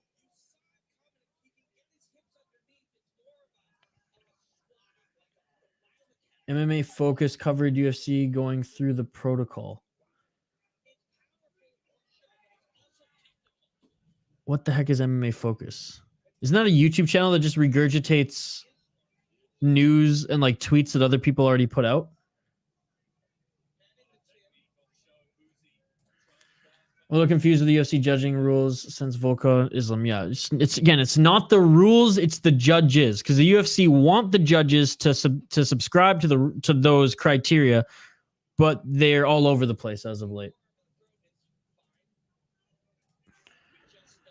Jay, hit me up with the UFC statement, because I want to see their statement. Because again, from everything that I've read and seen, you can't do it. All right, well, if you're not going to send it to me, I'll find it myself. This guy is strong. 55 seconds left in the first round.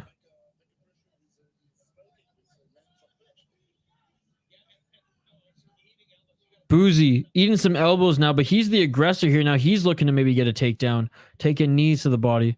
I got to find this UFC statement. Oh, and a nice left hand.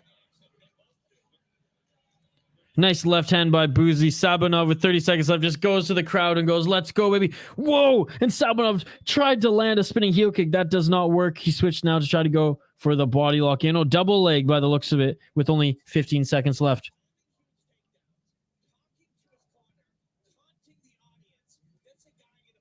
Oh, and trying to go over the takedown, and Bouzy stuffs it here. Bouzy now with side control. Back. Has the back in the side position here. You should lay at least a knee or two. That's the end of the first round. Good competitive round. Good competitive round. Shane Loveridge, what's going on, brother? What's going on, Shane? Ali was saying that 2 to 3 liters is acceptable, but it turns out 100 milliliters is acceptable in most countries under supervision. Thanks, Shane. I got to read up a little bit more on it, but at the end of the day, I just hope Ali just kind of looked like a fool, and it was funny to me, especially because he deleted his tweet after. They're both dead tired, said Mr. Mysak. Any leans first round? So there's one good slam takedown by Sabanov, but I would say for the most part, I don't know. I would give the first round to Bouzy just because he landed I think there was only like 5 punches literally thrown in this entire fight so far, and they pretty much were Bouzy's punches. Now again, I'm not giving both of them. Shane got it there. Oh, sweet. Thanks, guys. I appreciate it. Maybe I'm not giving Sabanov enough credit, but like he didn't have a lot of time on the top position. He didn't do much with the top position. He just tried to go for a clinch every time. Oh, and there we go. Bouzy lands a right hand on Sabanov and knocks him down right at the start of the second round. Let's get it on. Literally right in the opening seconds of the second round. Sabanov gets rocked and dropped by Bouzy. Sabanov desperately goes in for a takedown. Stuff the first one did Bouzy, but then Sabanov got the second one. Now Sabanov is in half guard, top position. He's not doing anything though. He's not throwing any punches.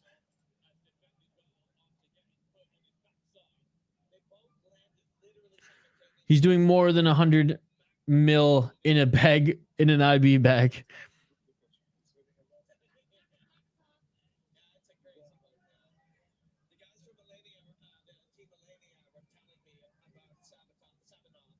Sabanov, again, not landing anything on top position. Okay, there's one hammer fist. That one didn't really land at all. Okay, there's a body shot. Okay, starting to get a little bit more active now. I mean, he's got 3 minutes and 55 seconds to work. Here are some elbows as he postures up. There we go. If Sabanov wants to win this fight, he has to do it now. He can't keep tiring himself out. His opponent's dead tired. You're in the top position. Yeah, you got dropped. Don't let this go to decision. End the fight right now. And I get that he's tired. But man, this is a gift right now. Take advantage of it. In your first pro MMA fight, take advantage of it. There we go. Some shots from the top position by Sabanov. Can't give Bouzy any room to work here.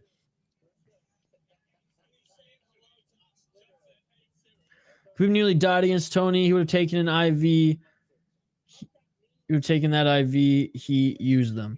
I don't think the conversation here is about like whether they should be or shouldn't be used, or if they're, you know what I mean? Like, it's just the fact that like they're illegal now. You can't use them. Hey, Johnny Hendricks. Now he might have been juiced up as well, but with an IV, that guy could destroy anybody at welterweight. Without an IV, horrendous. But yes, these guys cut a lot of weight. Islam probably cuts way too much weight for his division. He probably should be a welterweight. Khabib, he cut a lot of weight as well. Probably could have been a welterweight.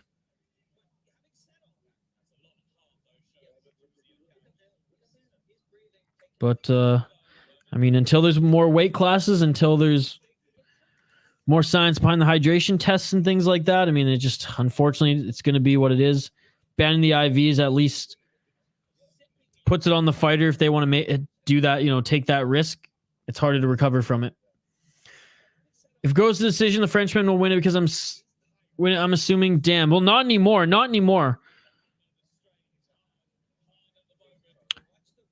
If Sabanov fought a similar second round like he did in that first round, then I would say yes. But as we are 1 minute and 40 seconds now on the clock in the second round here, Sabanov is at least doing damage on the ground.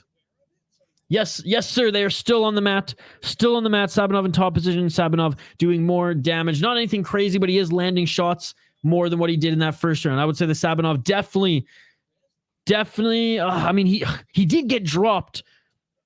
He did get dropped.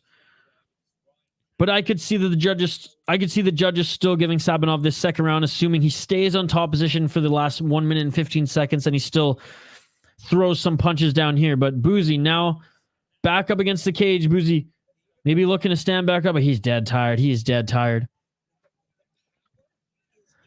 Again, it's just a tough fight to call because that first round was so close as far as landing actual punches. Bouzy landed more as far as takedowns. Well, Sabanov got 2 takedowns, and then it was a clinch battle.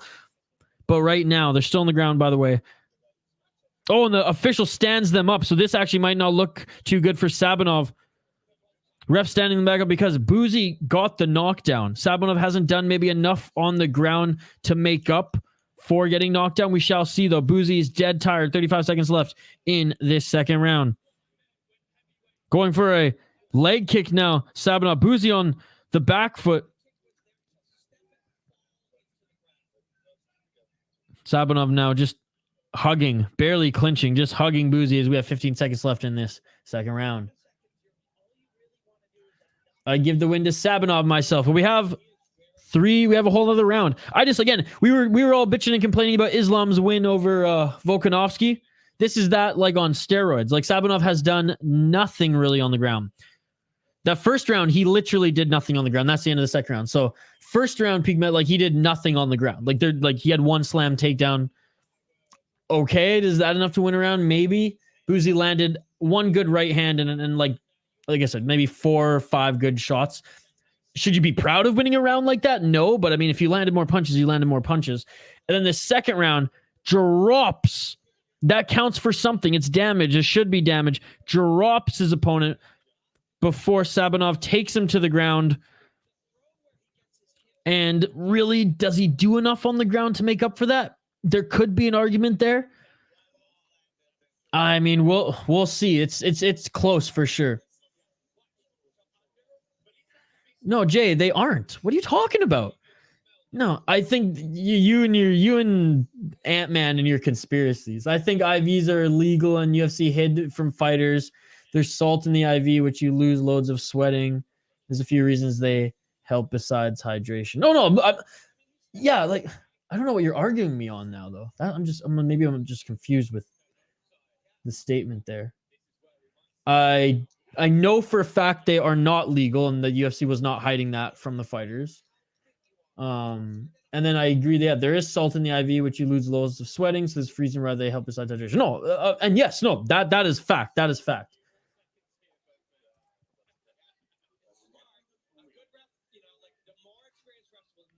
And you don't have to necessarily water load as much if you're going to IV after.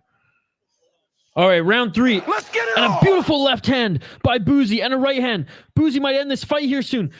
Bouzy just draining the gas tank on Sabanov right now. A beautiful left hand to start this. They're just swinging and banging center of the octagon right now, folks.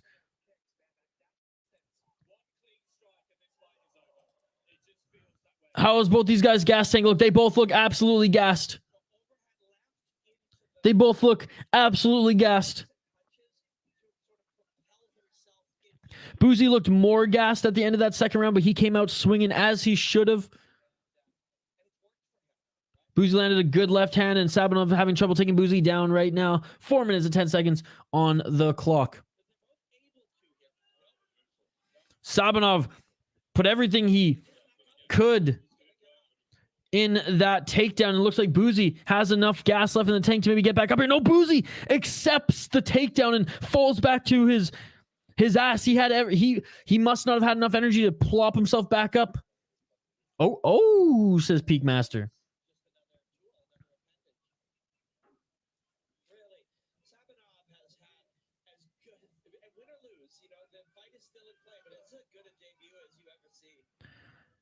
Sabanov gets a good hook in the leg there to get that half guard position. That was a smart move. Statement was supervised IV if they're notified 100 milligrams, some other BS, but they aren't stripping Islam or no contest overturning it. That's just for me, like UFC just, I don't know.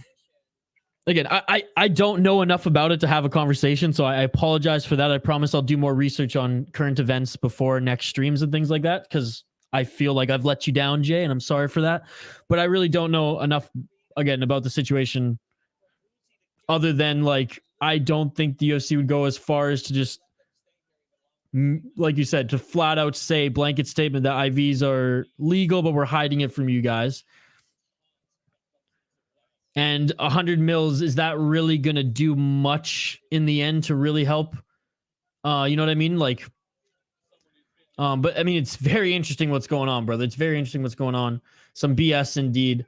And I don't think, again, like, it just depends how much he loaded up after. 2 minutes and 24 seconds left in this fight, by the way. Sabanov still in top position. It just depends how much of it. If it was like 100 mils and he just need a little bit more salt in his system or something, then like, whatever. It's medical reasons. It's not a competitive advantage. But if he went full Johnny Hendricks style, that's a competitive advantage. That might warrant a title stripping. No, actually, you got it. Well, I appreciate that you, as well as Shane Loveridge, you know, keeping me up to speed. Oh, look at her. Guillotine choke from the bottom. Bouzy, does he have it? He didn't have it, but he used it to roll Sabanov aside off him to get back up to his feet. Sabanov with another takedown here.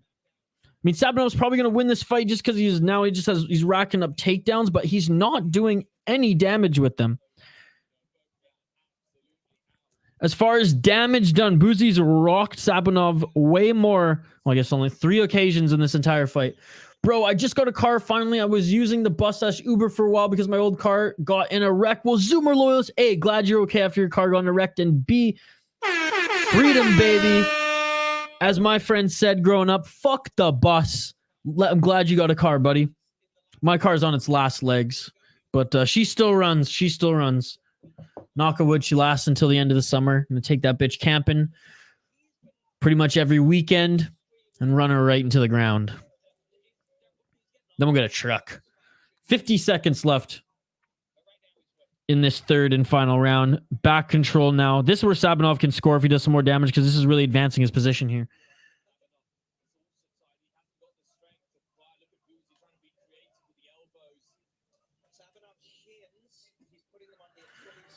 Wait, 100 mils is a needle, not an IV bag. He going Johnny Hendricks.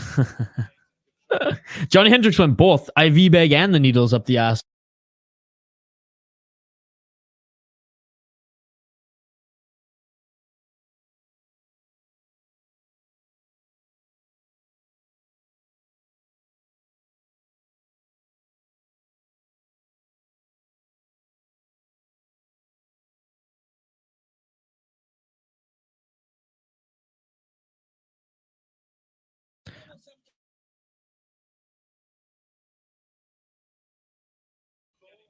Oh, yeah, we're back. We're back. Sorry about that, folks. Got a little internet jump there. A little lag. But that is the end of this fight. Look at the finish it! And it's all over! That third round, I mean, this is one of those situations where, I mean, there's not a lot of action overall for heavyweights, but it's like Sabanov didn't do anything other than grapple. Bouzy didn't have all the answers to the grappling, but stuffed a few takedowns, was able to switch positions up, get back up to his feet. And in the only striking exchanges that occurred, Bouzy knocked down Sabanov and rocked him early in that third round. So, I mean, but he was on his back the rest of the... This is a tough one, guys. This is a tough one. I don't know. With all this talk about like control time versus damage, I'm in the damage category, so I hope Bouzy got this one. Look at... Are you kidding me? It says the stats that actually... Okay, so Sabanov outstruck Bouzy. Really? Oh, man. I mean, I guess give it to Sabanov. He outstruck Bouzy, but definitely not on significant strike. Definitely not on the strikes that matter, knocking him down. I don't know this one. I don't know. Fuck it. The heavyweight's disappointed anyways as no one got knocked out. So we'll see who wins this one in a second as we continue up the card.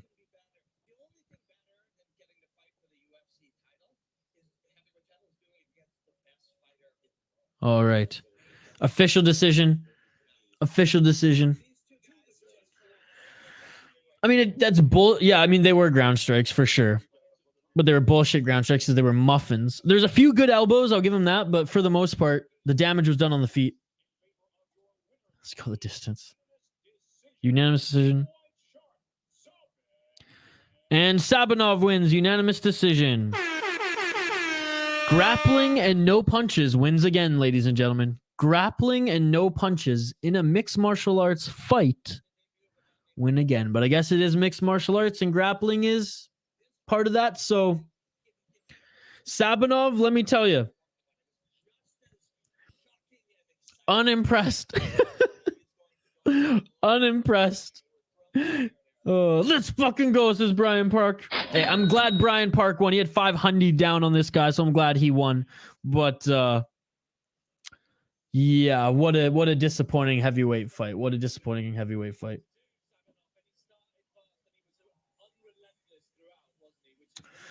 You know, the army used black chocolate and coffee as diuretics. That's why non-cheating fighters need to find natural diuretics. Yeah, I know. I drink enough coffee to know that much. All right, let's update the ticker on the bottom of the screen, and we'll update the graphic too. 4 more fights on this card, ladies and gentlemen. This main card, ARES 12. Very excited to have you folks along for the ride. If you haven't already liked the video, drop a comment in the live chat as we are totally interactive, and let me know who you voted for in the poll question as well.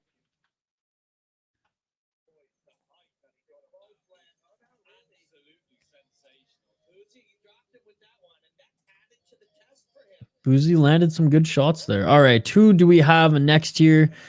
Youssouf Binate against Tito Martins is next, ladies and gentlemen. I'll update that on the screen here as well. Appreciate everyone joining us live here on the City Light Project YouTube channel. Excuse me, live play-by-play, live commentary, live reaction, most importantly, live interaction with all you amazing folks in the live chat. Oops, it looks like actually... my apologies. It looks like we actually have Turpal Younousov against Daniele Scagliusi.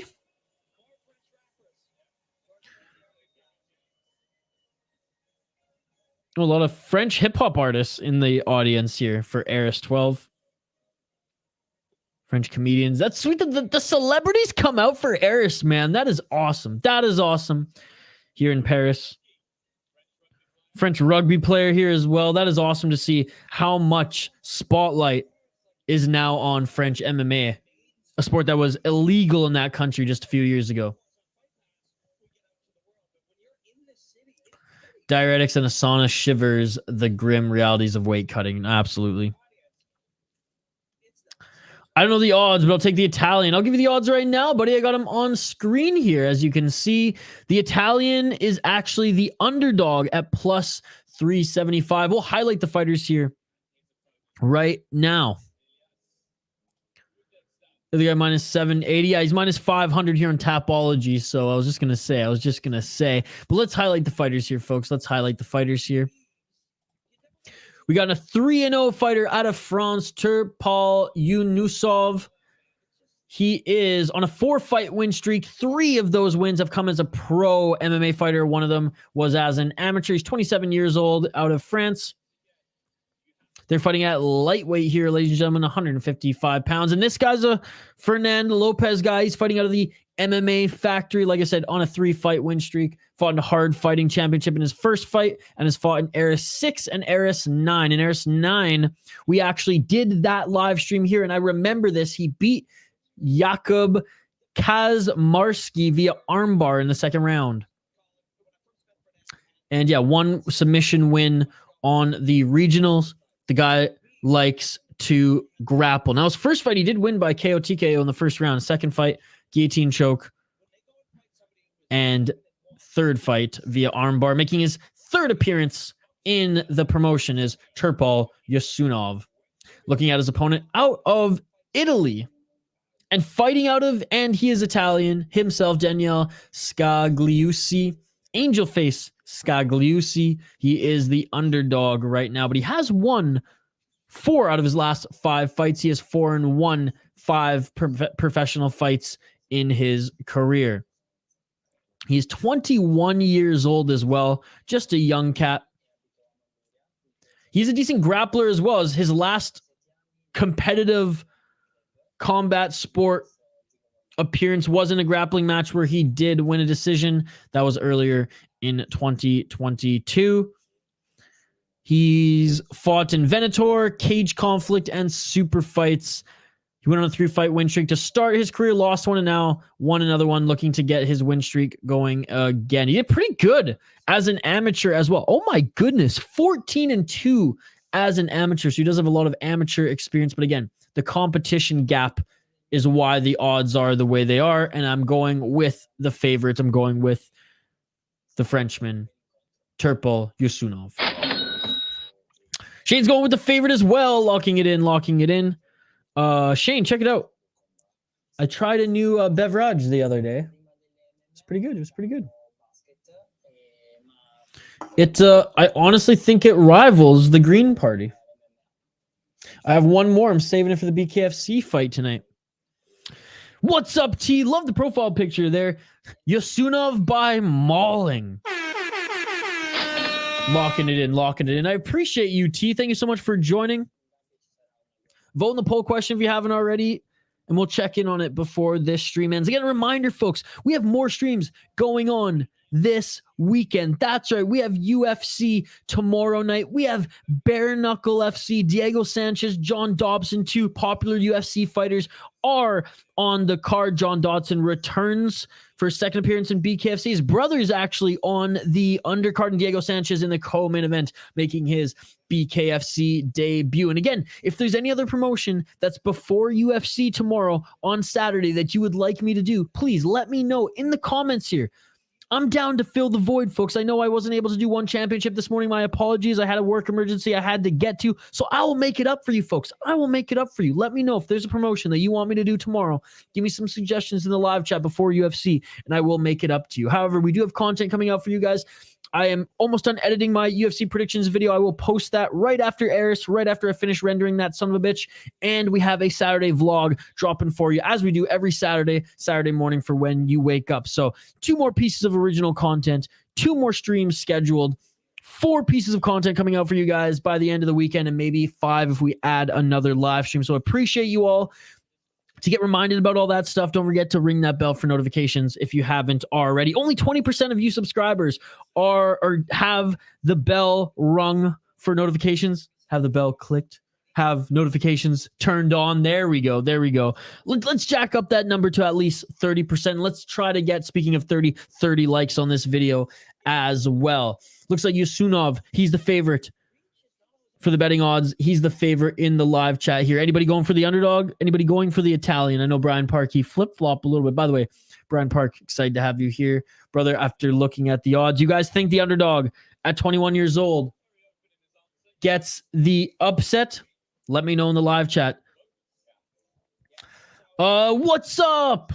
Lucas Odie, you ever covered Brave CF? Yes, I think we've done 2 fight companions for Brave CF thus far. If you check out the channel and just click the the live tab, because you have videos, community, live, or whatever. If you scroll down, I think it was about 2 months ago we did Brave CF. We've done it twice now, and they're fun. It's a good promotion. I don't think we've done AEU Warriors yet, but we have done Brave CF a couple of times. I like it. It's like I think it's at a similar level to ARES, Cage Warriors. I think Cage Warriors is probably still a little bit of a deeper promotion than ARES and Brave CF. But as far as like the main cards, or at least the main and co-main events, you're getting a good fight at a Brave CF. Chimaev fought Brave CF too, right? Brave Serbia tomorrow. Or tomorrow night? Tomorrow night your time, or tomorrow night my time? We maybe could jump and do some Brave. Thank you so much for the comment, Lucas, and thank you so much for joining the stream, buddy. I appreciate you.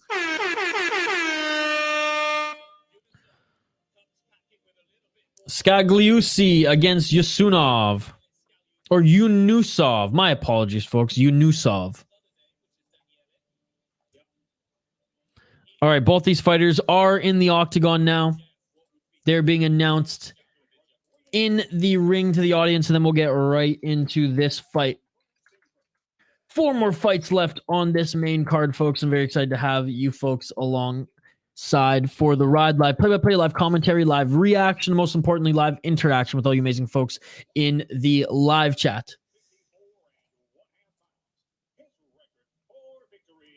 I know there's so many, and that's the thing. I wish I could be in like 5 places at once. I have to pick my battles. Usually we every Friday, if there's a big one championship event, like Amazon one or a numbered one, like a one fight night, not Friday fights, but a fight night, then we will always do one championship on Friday over anything else, because we just one championship is my favorite MMA promotion, and B, like we get a lot of traction for that one. If not one, then we juggle back and forth BKFC, LFA, PFL. If there's a big PFL event or a Bellator event, we'll show them some love on Friday as well. The PFL Challenger Series, though, I'm not gonna lie, doesn't have the same magic, doesn't have that same draw to me as what Dana White Contender Series does. But if you look on the channel as well, we did do PFL 2 weeks ago for the Challenger Series, but we got Diego Sanchez and John Dodson fighting bare knucks tonight. We had to choose here on the channel bare knuckle for tonight's long stream. But I appreciate you, Lucas, and we're always down to take your guys' suggestions and priorities for what promotions you guys want us to stream every weekend. Let's get it on. Round 1, ladies and gentlemen. So I appreciate you, brother, and I appreciate that you're just as much of a combat sports junkie as we are. Spinning elbow already. Younousov. Oh my goodness. Younousov right away is going for the choke. Right away going for the... And he gets it right away. Over. He's gonna finish it. And it's all over. Are you kidding me? Are you fucking kidding me? 15 seconds. Younousov.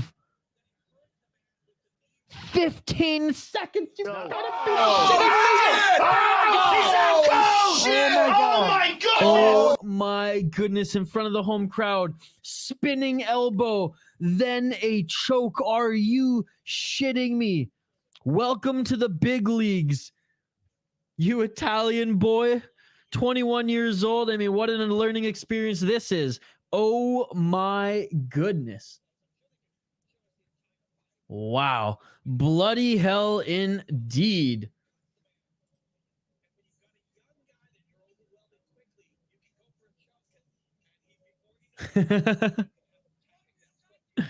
Wow. What a...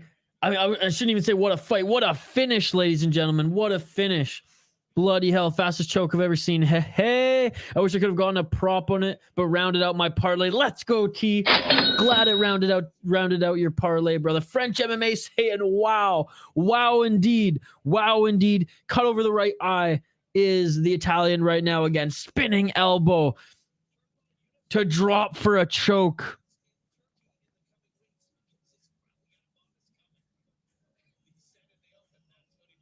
Man, Darce choke, right? Jeez. I mean, you got to get a bonus. If there's bonuses being given away tonight, then he has to get a bonus, right? French MMA. By the way, anyone who wants any more news on everything, anything and everything in the world of French MMA, check French MMA out on Twitter. French MMA _, if I'm not mistaken, is his handle.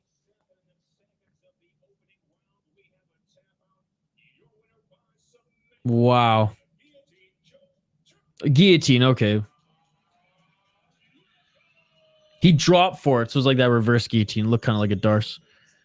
Oh my goodness, what a tremendous win. What a tremendous win. And shout out to everyone joining. Bonjour, salut à tout le monde. Thank you everyone for joining. Merci beaucoup. Je comprends français. Si tu veux comment, please do so. Merci beaucoup à tous. Vive la France, says Younousov. What a great performance. That was unbelievable. Like I said, folks, ARES never disappoints. Unbelievable. Well, we'll update the ticker on the bottom of the screen and the graphic on the screen as we have 3 more fights left on the card. Wow. What a performance. What a performance. I mean, we're all speechless here. The chat just went dead silent after that. Spinning back elbow. Oh, just rocked him. So the spinning back elbow rocked him. The Italian goes in for like a clinch or a takedown as he should. He's rocked there. He's like, all right, I'm ducking my head in there. And Younousov takes that opportunity. Look at this guy has like a serial killer type smile on his face. He's like, kind of like Arlovsky looks like when he wanted to fight, and just cranks him with that spinning elbow. What a tremendous shot! What a tremendous finish! My goodness, I'm still buzzing. You guys saw my reaction. I was brought out of my seat there. That was incredible. That was incredible. That's what you want to see, baby. That's what you want to see. Wow. Again, shout out to all the new viewers who are just stopping by here. We have our featured fight next year before we go into the co-main event. And the main event for the vacant bantamweight championship. So that will be a good one. But first, we have Youssouf Binate against Tito Martins, folks. What an impressive performance.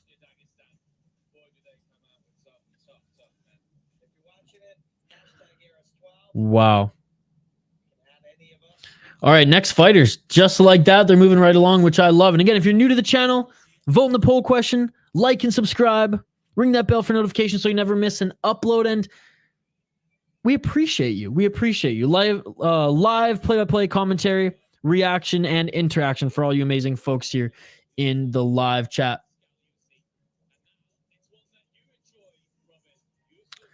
Luz, what do you think of Nongo versus Haggerty? I am excited for that one.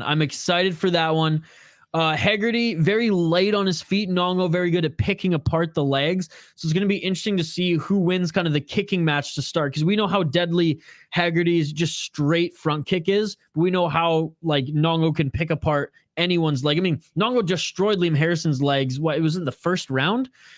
Haggerty kind of needs to bounce back. He's on a little bit of a slump. However, it's going to be hard to bounce back against Nongo, who's just buzzing right now. I can't wait, man. I fucking love one championship. I'm looking for a French folk song, the Canals of Paris, or something like that. All the vagabonds are anarchists. Haggerty got to get back in the win column. Yes, indeed. Absolutely love him, though. He's a tremendous fighter. Love his elbows. All right, next fight here. They're announcing it. They got a little like promo video for this next fight, so we will highlight these next two fighters right about now. Youssouf Binate, Tito Martins. Youssouf Binate making his second pro MMA appearance. This is his third pro MMA fight. He's 2-0 overall. He's fighting out of France, but he's from Côte d'Ivoire, the Ivory Coast. He's the heavy favorite at -500. Take a look. Does he have any amateur fights to his name? Doesn't look like he even has any amateur fights to his name either.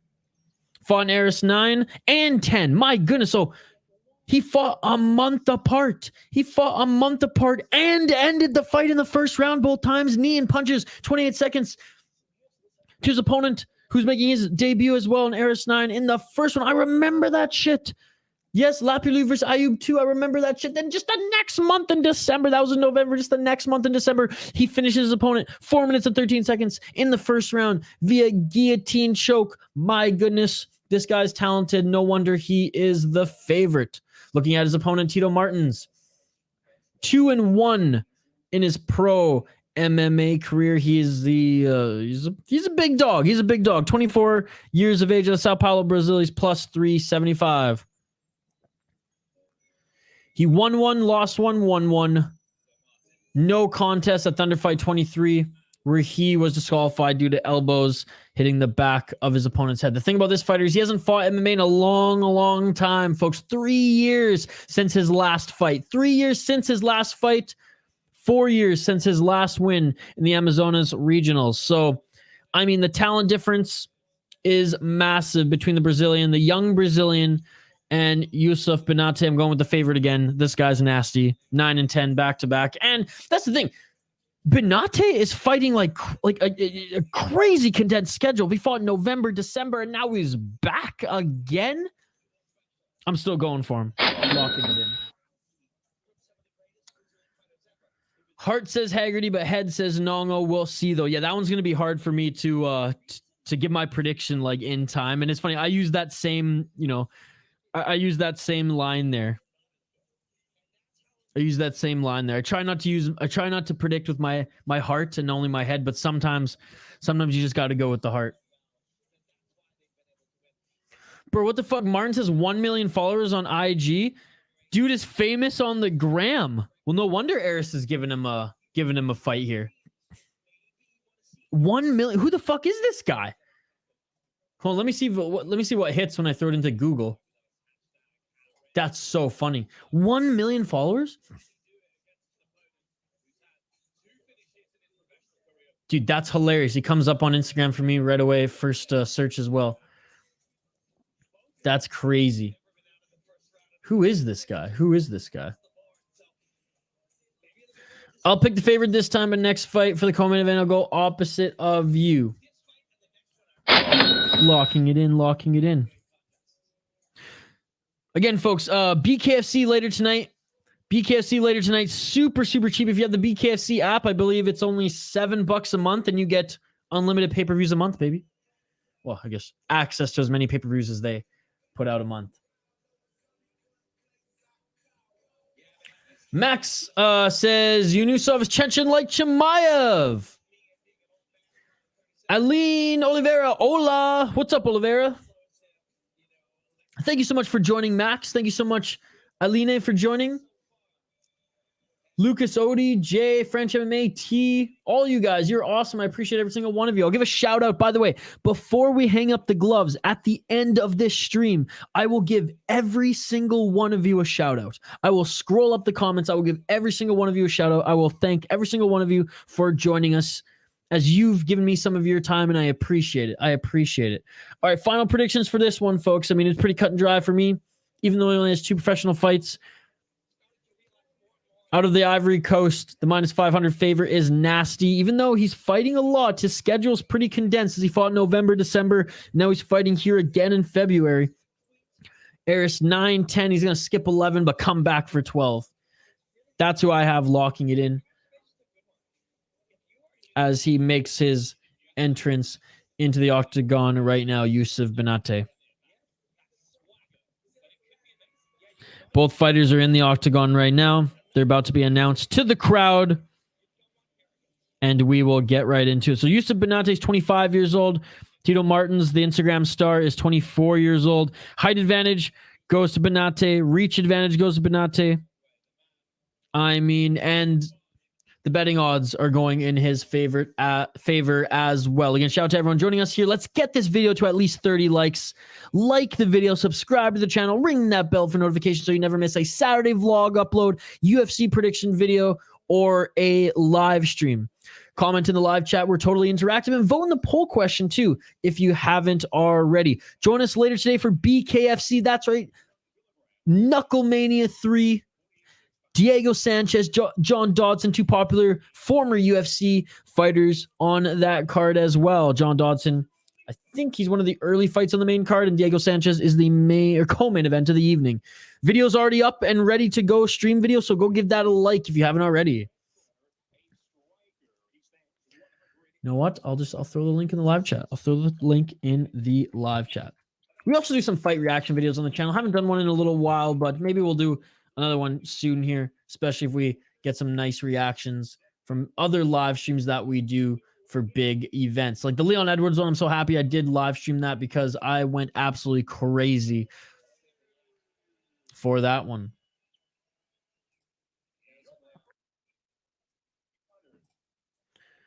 Bum, bum, bum, bum. 55 votes in the poll question. Not bad, folks. Not bad. And 21 likes on the video. That's awesome. Oh, we're going to hit 30 indeed. I appreciate every single one of you. You guys are awesome. All right, folks. All right.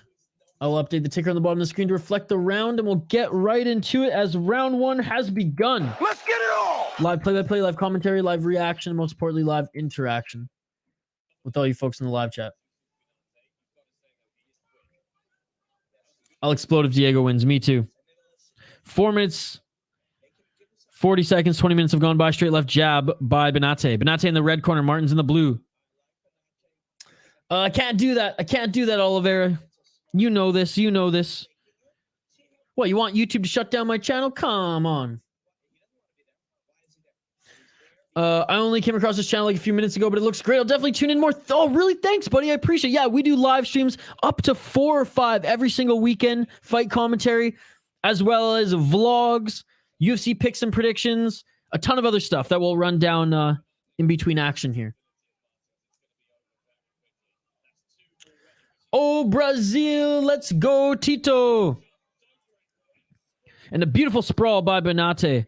As Martins tried to go for the takedown, Martins sprawls in. Looks like Martins going for a choke here. No, he just got the arms and shoulders wrapped here. North-south position right now for Binate.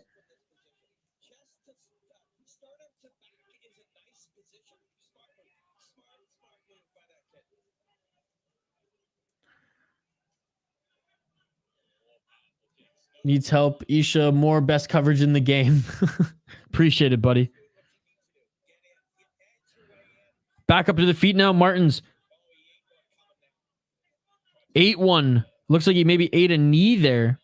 Binate's just so big. Nice outside low kick by Binate. Front kick by Binate. I mean, Binate has so much range and height on Martins here.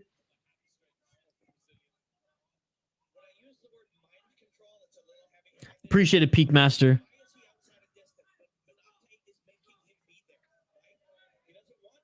Front kick by Binate. 2 minutes and 51 seconds on the clock in this first round.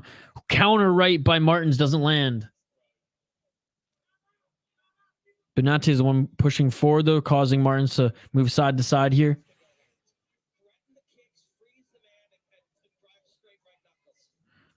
Binate with another hard outside low kick, and that Binate's on the ground.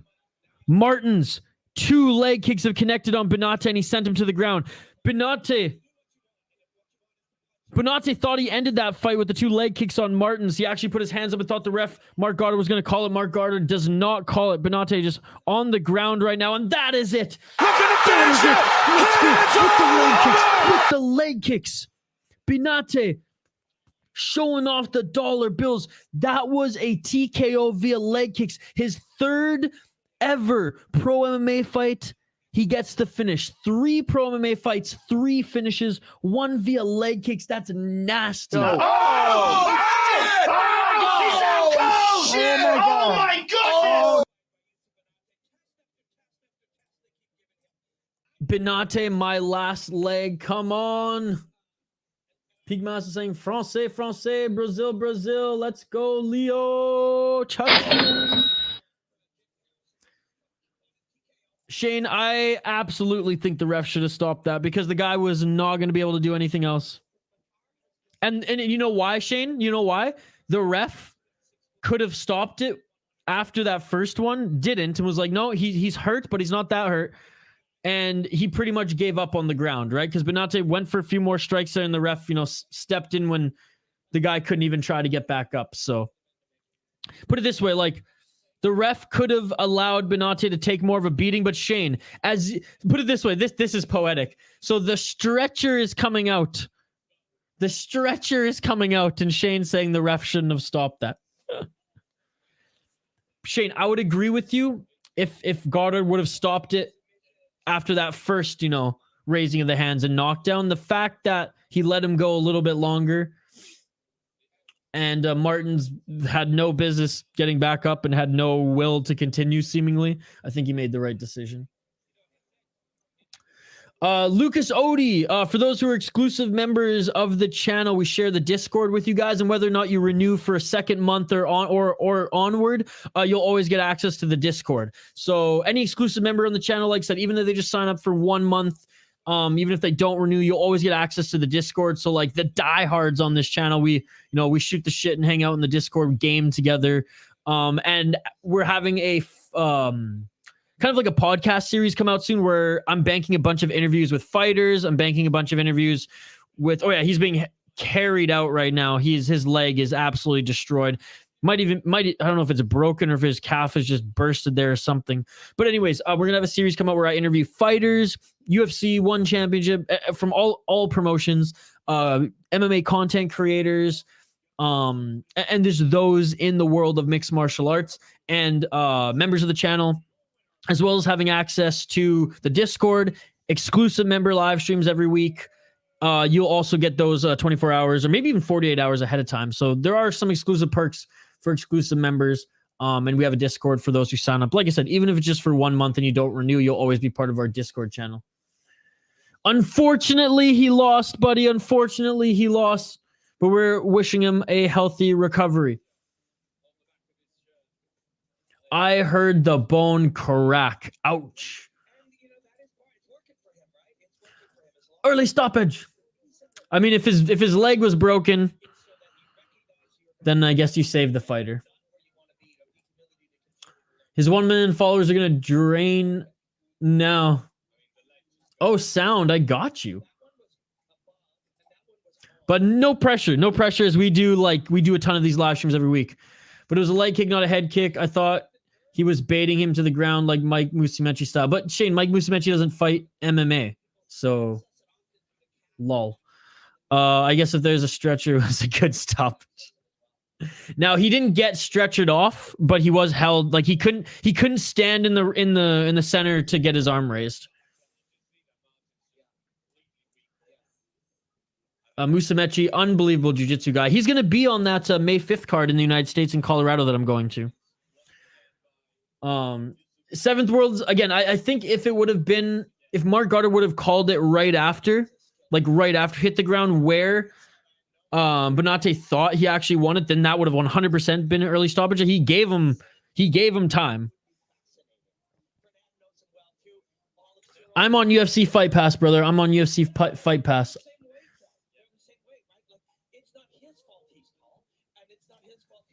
Mikey baits people on his guard, though. But, Shane, not after taking a fucking leg kick that breaks your leg almost. I'm sorry. I cannot agree with that.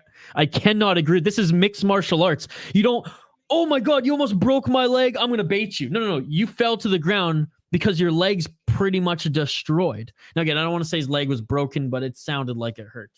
I mean, I get where you're coming from. I think that was a swing and a miss.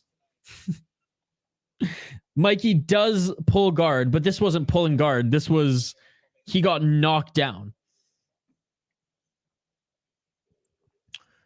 Oh, Jay wondering if Lucas Odie is Irish or English.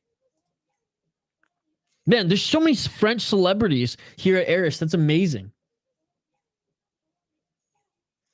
All part of the plan. That's high-level MMA. I would get my leg broken so I can bait him to the ground, Mikey Musumeci style. He wasn't doing good on the feet, so he went to the ground. He wasn't doing good on the feet. Sure. Did you, Shane, rewind your Fight Pass and watch that leg kick? You're telling me that was not... You are telling me that he faked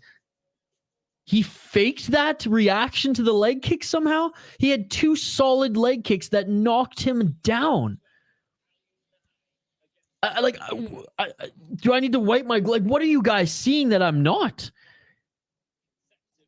Attaboy, we were just saying how I want to visit Ireland and Scotland soon. Scotland more to hike, Ireland more to drink. Shane, Paul Craig, he baits people to the ground.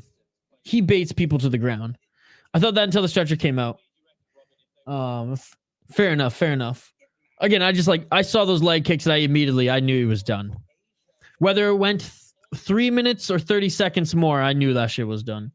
And I'm not saying I'm an expert. Like, come on, man. We've seen people get kicked in the legs like that. Oh, I'm like, oh, like that sounded. I just rewound it and watched it again, man. Like that was fucked. Oh, anyways, we're moving past that one. Nasty. Faked it to pull guard. Mikey Musumeci style. All right, co-main event of the evening next, ladies and gentlemen. Co-main event of the evening next. Let's highlight the fighters here.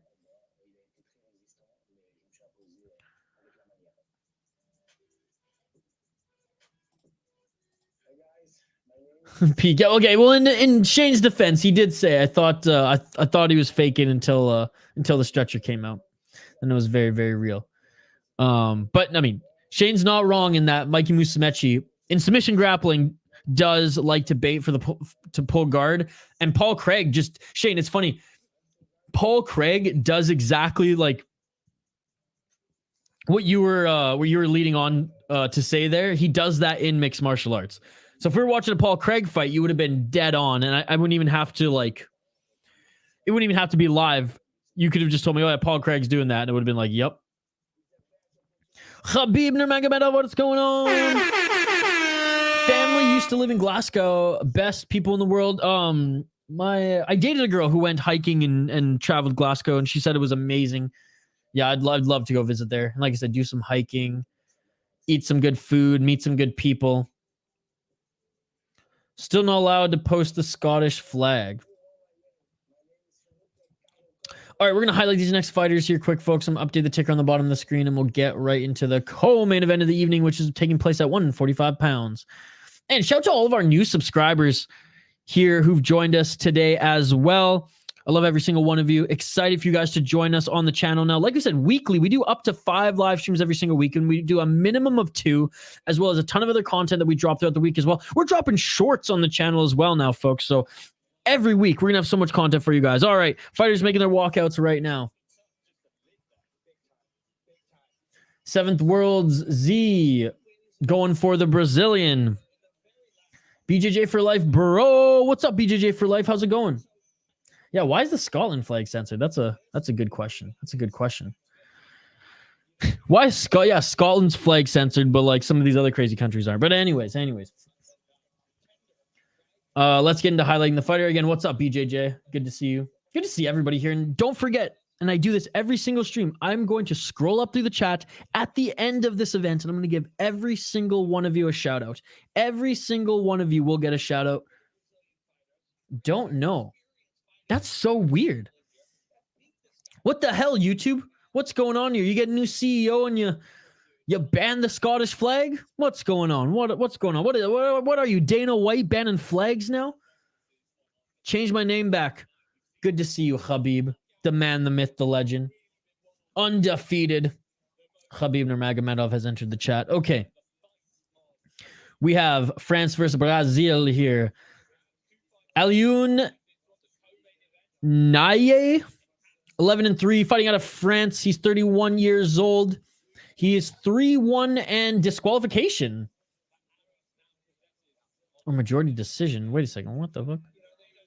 Okay, well, we'll check into that as well. He's 3 wins, 1 loss, and 1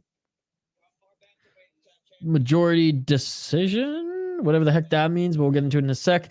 Against Felipe Colares. Felipe Colares is 10-4 10-4 in his pro MMA career. He's only 2-3 in his last 5 fights. However, he is the favorite. 28 years old out of Rio de Janeiro, Brazil. He's a -140 favorite. But let's take a look at the Frenchman here. Alioune Nahaye, 31 years old, 4-2 in 100% fight, 3-0 in mixed martial arts Grand Prix. He lost his last fight to Felipe Maia in 100% fight. Before then was on a 3-fight win streak, and it was a no contest in ARES FC 8. So he has fought in ARES before. He fought to a no contest, though. Majority draw, I'm guessing. I don't know what happened there in that one. Someone let me know. French MMA, what happened against David Krall back in ARES FC 8? Anyways, the Frenchman fought in ARES before, went to a no contest, was on a losing streak upon entering ARES before then, was on a 3-fight win streak. He has put decent win streaks together in his career, won his first fight, lost his second fight, and then went on a 2, 4, 6, 7-fight win streak, lost one, went on his 3-fight win streak, lost one again, and he is back now in the Octagon co-main event. Alioune Nahaye. Looking at his opponent, Felipe Colares. Like I said, 28 years old. 2-3 in his last 5 fights. However, he is the -140 favorite. Former UFC fighter. 2-4 in the UFC. 3-0 in Jungle Fight. I do love Jungle Fight. It is the jungle. It is a crazy, entertaining fight league. He lost his last fight to Chase Hooper and Chris Gutierrez. He's on 2-fight losing streak right now again, but both of them UFC fighters. He beat Luke Sanders via unanimous decision in the UFC. And he's also beaten Domingo Pilarte in the UFC via split decision. He lost to Montel Jackson, again, Chris Gutierrez, and Chase Hooper. So some names, but not the craziest competition in the UFC. He entered the UFC undefeated for losing unanimous decision, winning split decision, losing unanimous decision, winning unanimous, and then losing split decision, then getting ground and pounded by Chase Hooper. No wonder he was cut. Anyways, making his ARES debut here is the UFC veteran, is Felipe Colares. I'm going to have to go with Felipe Colares as well, locking it in. The real guy looks cool.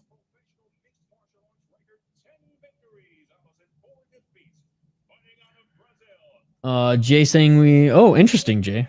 RBC using banks in England plates, giving out new. We have an RBS. We have RBC in Canada, which is hilarious. What's up, Pena? Thank you so much for joining, brother.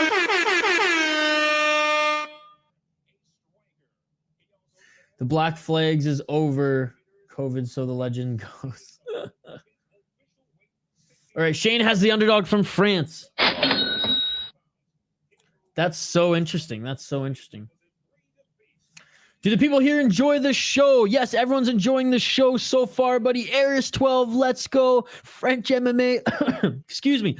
Thank you so much for everything you do on Twitter and to promote French MMA. If anyone is a Twitter user, you can follow myself at VI Sports Talk, but please go follow French MMA as well for all your latest news on French MMA and, of course, ARES. All right, I do have to update the ticker on the bottom of the screen as we are in the co-main event of the evening here, folks. Round 1. Let's get it on! Let's get it on. Live play-by-play, live commentary, live reaction, most importantly, live interaction with all you amazing folks in the live chat. Updating the ticker now, and we are in this. Colares in the white trunks, blue corner. Nahaye, black trunks, red corner. Salut, French.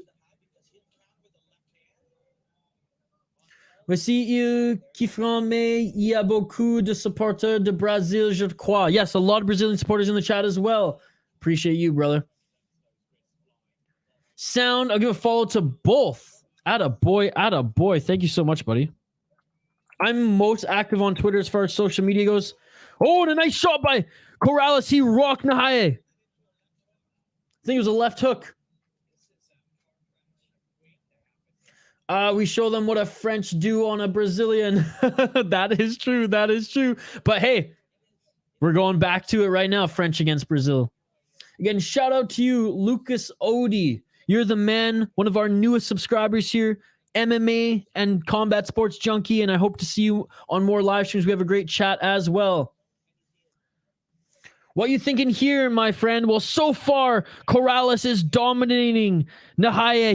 He rocked him with a left hook, and he just took him down right into half guard right now. So, my friend, I think I'm going to go with the Brazilian on this one. 3 minutes and 24 seconds left in this first round here.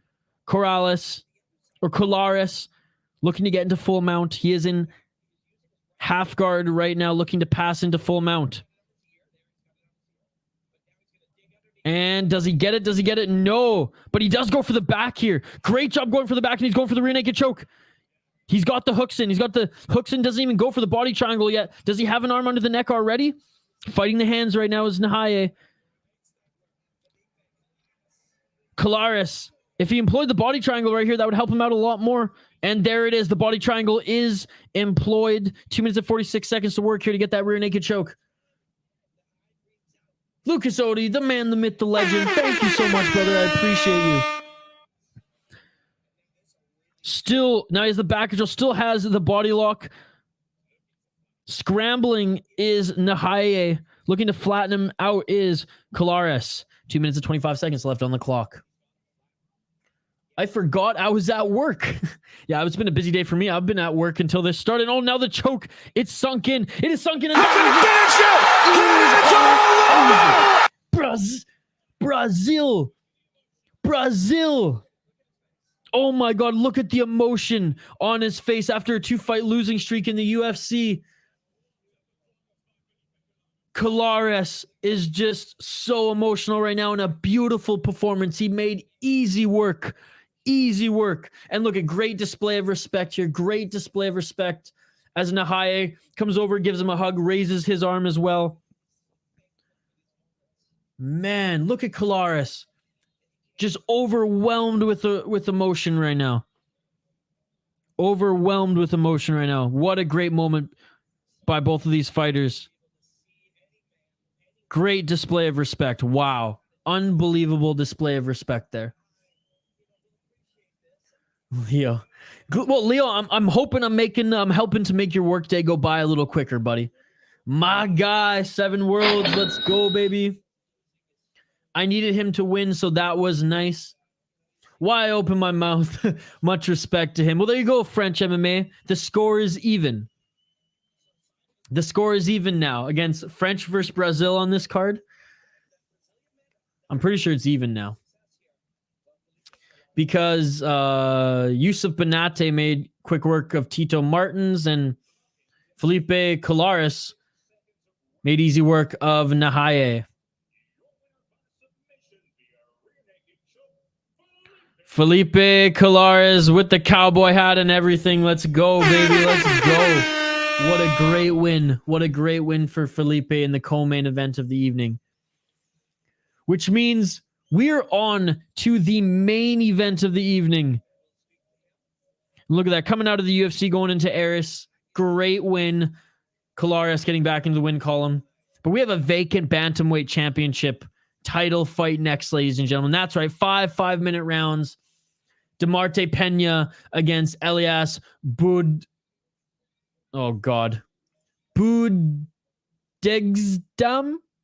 God, I don't even know. How do I pronounce his last name? Someone help me out here. Elias Boudegzdame? Anyways, my apologies for mispronouncing the last name. Gonna go get that after work fresh cut and get ready for BKFC. See you all later. Let's go. Leo the Don, it's always nice having you here, brother. Thank you so much. Have a great final stretch of your work shift. Get that fresh cut. I need a fresh cut soon, by the way. I keep hiding it under my freaking winter hat here. But I will see you later for BKFC. Let's go, baby. Thank you so much for joining. The favorite has won every time on the main card, says Shane. 7 worlds going for Pena, locking it in. Whoops. I will update the graphic on the screen here, folks. Demarte Pena is a hell of a fighter. We watched him fight recently as well.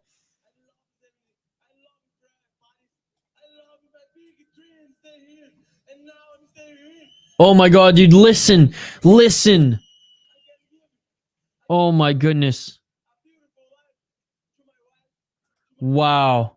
In the center of the octagon right now. Wow. That's amazing. What a great post-fight interview going on right now. I'm not a fan of Brazilian fighters, but this guy looks real good. Pretty clean. Shane's picking Pena as well. Oh, man. What an emotional speech there in the center of the octagon. All right. We will highlight these next 2 fighters in just a moment's time. I'm going to update the ticker on the bottom of the screen as well. Championship fight next year, folks. Championship fight. Vacant bantamweight title. And we'll get into it here next.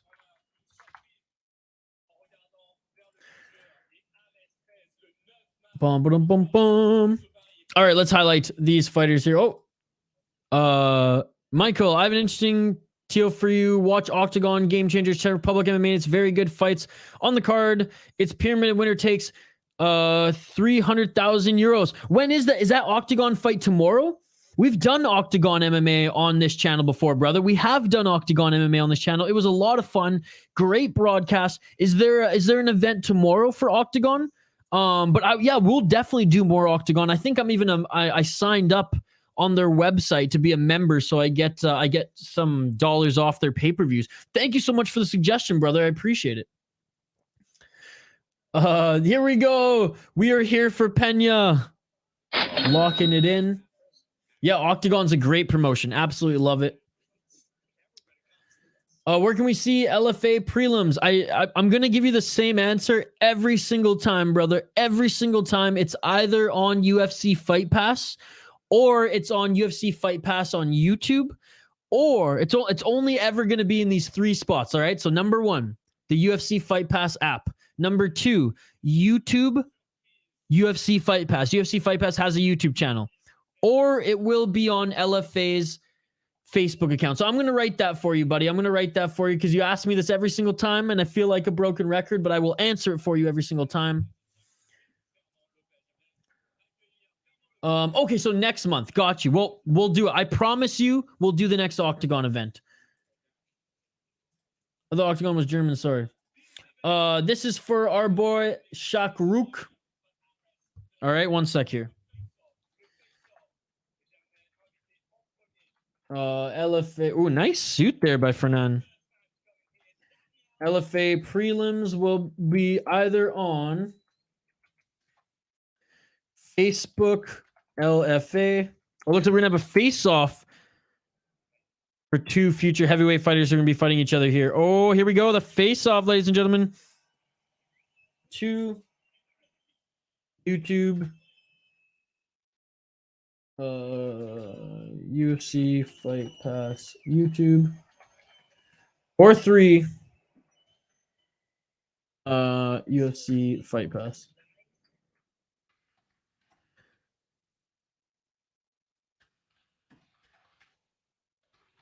There we go, brother. There we go. UFC Fight Pass on one of the following. Either LFA's prelim, sorry. LFA will either be on LFA's Facebook page, UFC Fight Pass YouTube, or just UFC Fight Pass. All right, so we have a heavyweight fight March 9th. Lenti versus Ragnar. And they're facing off here in the center of the ring, but the crazy YouTuber. But let's highlight these next 2 fighters here. We have Demarte Pena against Elias Boudegzdame. Elias Boudegzdame. God damn it. Demarte Pena against Elias Boudegzdame. Demarte Pena, the Wolf, out of South Africa. Fighting out of South Africa, but from Angola. He's 33 years old. Again, 12-1 in his pro MMA career. He was 11-0 in EFC. He won his last fight via unanimous decision to Mustafa Ada. Before then, he lost to Taylor Lapilu, as we saw in ARES 5. Lost via elbow punches. Great win coming back against Ada. Before losing to Taylor Lapilu, like we said, folks, he was on a hell of a win streak. He was on an absolute hell of a win streak. He joined ARES against Taylor Lapilu, where he lost. So he is 1-1 currently in ARES, but absolutely torched in EFC, where he went on a 10-fight or a 11-fight win streak before joining ARES. Got another win under his belt in ARES, so now he is 12-1 overall.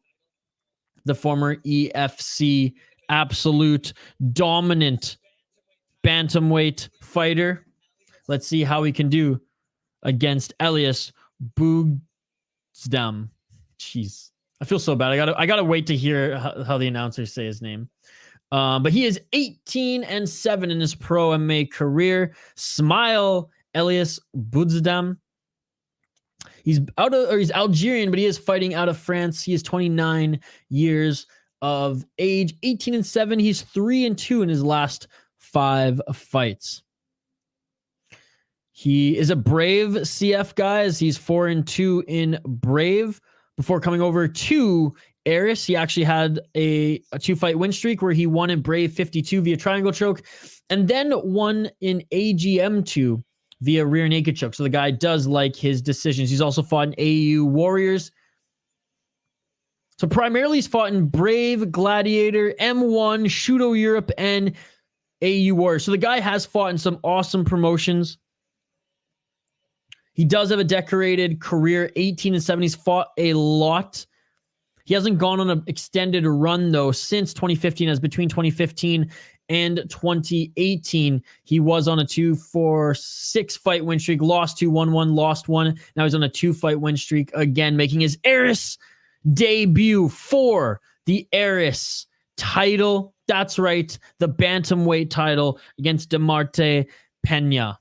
Who's going to win this one, folks? Who's going to win this one? Pena is the favorite, minus 170. The slight underdog is Elias at plus 140. Pena likes to strike. Elias likes to grapple. It's a grappler versus striking match. Oh boy, oh boy. We're going Pena, locking it in. We're going Pena, locking it in, folks. No problem, buddy. No problem. I honestly think this fight could be close. I'm leaning towards Pena, though. Pena, show us what you can. Lucas Odi going Pena, unanimous decision, locking it in. All right, folks.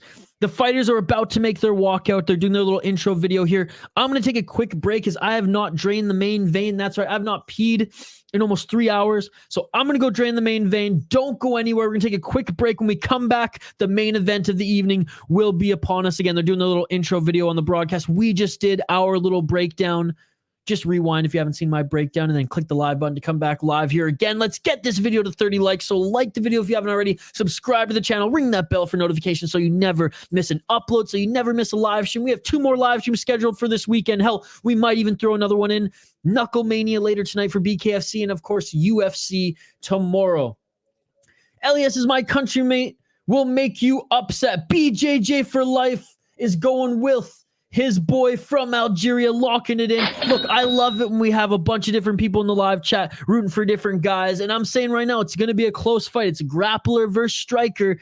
I've seen Pena fight before. I'm familiar with him. He is good, but hell, I want to see a good fight. I hope he proves me wrong, BJJ. I hope he proves me wrong. Let's go, baby. Back on the other side. Do not go anywhere. Keep the comments coming live here on the City Light Project YouTube channel. ARES 12, main event of the evening. Salut tout le monde, je parle français aussi, so don't let that hold you back. Don't go anywhere, like and subscribe, and I'll see you in 2 minutes on the other side. I just bought a new whip, spend a couple thousand just to cruise it. Shawty said she love me, but I swear she'll never prove it. I never tell her, but I put it in the music. Well, that's okay. All I wanna do is make the best of my whole day. Thank the Lord up above, get the cream on the side, make you laugh to no end. That's the stuff that I love, la da da da. We can be friends if you wanna. We could just talk if you wanna. We could hold hands if you wanna. Hey, tell me what you wanna do. We could just laugh if you wanna. Late nights under stars if you wanna. We could just kiss if you wanna. Hey, tell me what you wanna do. It's like the story of my life. Best friends, but we rocking all the same things. Say you need me, but you really tryna change lanes. Well, I don't even care.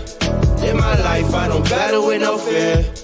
Fighting dragons, always been a real one. Hate you saying showing love, you a real chameleon. Get the facts freaking straight, always on repeat. Like, we could be friends if you wanna. We could just talk if you wanna. We could hold hands if you wanna.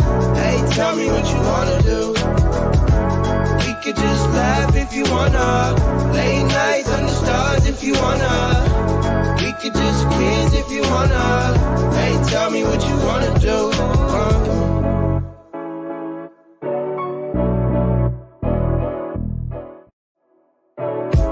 I just bought a new whip, spend a couple thousand just to cruise it. Shawty said she love me, but I swear she'll never prove it. I never tell her, but I put it in the music. Well, that's okay. All I wanna do is make the best of my whole day. Thank the Lord up above, get the cream on the side, make you laugh to no end. That's the stuff that I love, la da da da. We can be friends if you wanna. We could just talk if you wanna. We could can hold hands if you wanna. Hey, tell me what you wanna do. We could just laugh if you wanna. Late nights under stars if you wanna. We could just kiss if you wanna. Hey, tell me what you wanna do. It's like the story of my life. Best friends, but we rocking all the same things. Say you need me, but you really tryna change lanes. Well, I don't even care. In my life, I don't battle with no fear. Fighting dragons, always been a real one. Hate you saying showing love, you a real chameleon. Get the facts freaking straight, always on repeat. Like, we could be friends if you wanna. We could just talk if you wanna. We could hold hands if you wanna. Hey, tell me what you wanna do. We could just laugh if you wanna. Late nights under stars if you wanna. We could just kiss if you wanna. Hey, tell me what you wanna do.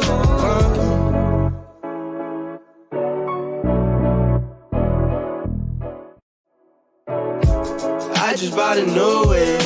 Spend a couple thousand just to cruise it. Shawty said she love me, but I swear she'll never prove it. I never tell her, but I put it in the music. Well, that's okay. All I wanna do is make the best of my whole day. Thank the Lord up above, get the cream on the side, make you laugh to no end. That's the stuff that I love, la, la, da, da, da. We can be friends if you wanna. We can just talk if you wanna. We can hold hands if you wanna. Hey, tell me what you wanna do. We could just laugh if you wanna. Late nights under stars if you wanna. We could just kiss if you wanna. Hey, tell me what you wanna do. It's like the story of my life. Best friends, but we rocking all the same things. Say you need me, but you really tryna change lanes. Well, I don't even care. In my life, I don't battle with no fear. Fighting dragons, always been a real one. Hate you saying showing love, you a real chameleon. Get the facts freaking straight, always on repeat. Like, we could be friends if you wanna. We could just talk. And we are back live here on the City Light Project YouTube channel for the main event of the evening, ARES 12, ladies and gentlemen. And we have Demarte Pena versus Elias Boudegzdame. I'm thinking about it too much. Boudegzdame. Bum, ba-dum, bum, bum. Let's go, baby. Let's go, Algeria. Algeria versus Angola. This is going to be scary. Those guys go all out. His gym is near to mine. Oh, that's awesome, Peak Master. Again, folks, you heard my predictions and rundown. This is a grappler versus striker. Both these guys, very, very experienced. They're being announced here in the center of the ring. I predicted that Pena will win. We got our boy BJJ for life from Algeria saying that his boy is going to be the upset. Let me know if you guys have any last-minute predictions for this one. We do live play-by-play, live commentary, live reaction, and most importantly, live interaction with all you amazing folks here in the live G. ARES 12, thank you all so much for joining. You French fans, tout le monde, you are all amazing. Je parle français aussi, so si tu veux comment en français, please do so. Vote in the poll question, like and subscribe. We're getting into the final one here. We're getting into the final fight, and it's been a great card thus far. If you missed any of this stream, like Diego's just joining us now. What is up, Diego? The fights have been amazing. My day's going great. How is yours? Diego, I hope to see you later tonight for BKFC. That's right. We're doing another live stream in a few hours from now. BKFC, Knucklemania 3, Diego Sanchez, John Dobson, two former popular UFC fighters on that card. John Dobson making his second appearance in BKFC, Diego Sanchez making his first appearance. But that's later. We have UFC Fight Night tomorrow. Let's focus on the now. Round one, five-minute rounds for the vacant bantamweight title. That's right. We have a championship fight here on our hands. Main event, ARES 12. Diego, you're an absolute beauty. Everyone here's an absolute beauty. I'll give you all a shout out at the end of the fight, but let's get to the first round of this championship bout. Let's get it on! Pena in the red corner. Boudegzdame in the red. 5-minute rounds here. Pena already working the jab. Running out of space, though, as Pena's Boudegzdame taking away space from him, just walking him down forward. Does not move. Oh, and going for a kick was Pena. Caught it was Boudegzdame, and he takes him right to the ground. Boudegzdame already with the back of Pena. Got to fight the hands now as they're on their feet, but Boudegzdame's looking for the takedown. He's got the body lock here. Good job by Pena thus far. Dropping to his back here is Boudegzdame to take the back of Pena. Smart move by Boudegzdame if he can get the hooks in. Pena, though, with a reversal and gets into half guard here. Pena in the top position, half guard. Great reverse by Pena early in this fight.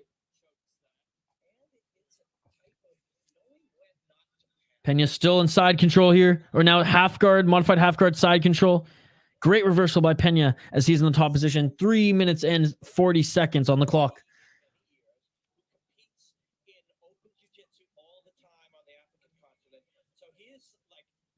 And Pena does have a jiu-jitsu game. Is it a great jiu-jitsu game? No, but he does compete on the local circuit back home, so he at least keeps his jiu-jitsu fresh here. But again, Boudegzdame, very much a grappler. This is his house here on the back. 3 minutes and 18 seconds on the clock. Modified half guard, side control again, and almost posturing up was Pena there. Pena nice with a left hand by Pena in the top position. Some body shots. Pena landing some strikes here in the bottom, or from the top.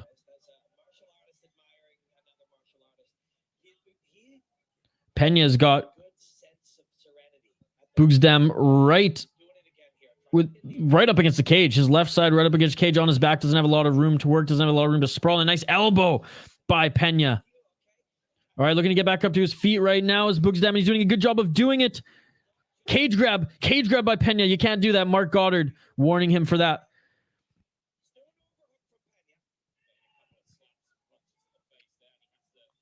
Boudegzdame backed up to his feet right now.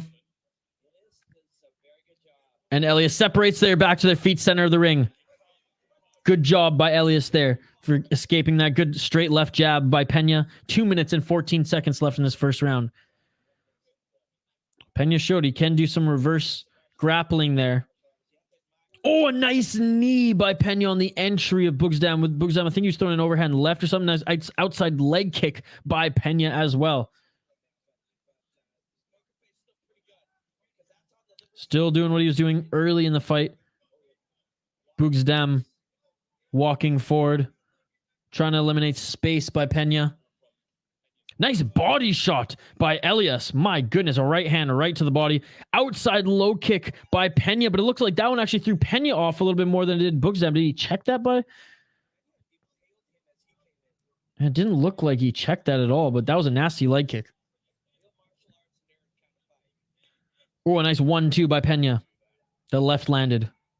1 minute and 21 seconds left in this first round. Shout out to everyone joining, like and subscribe.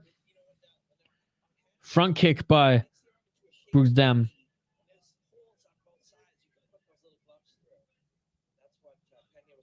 One minute.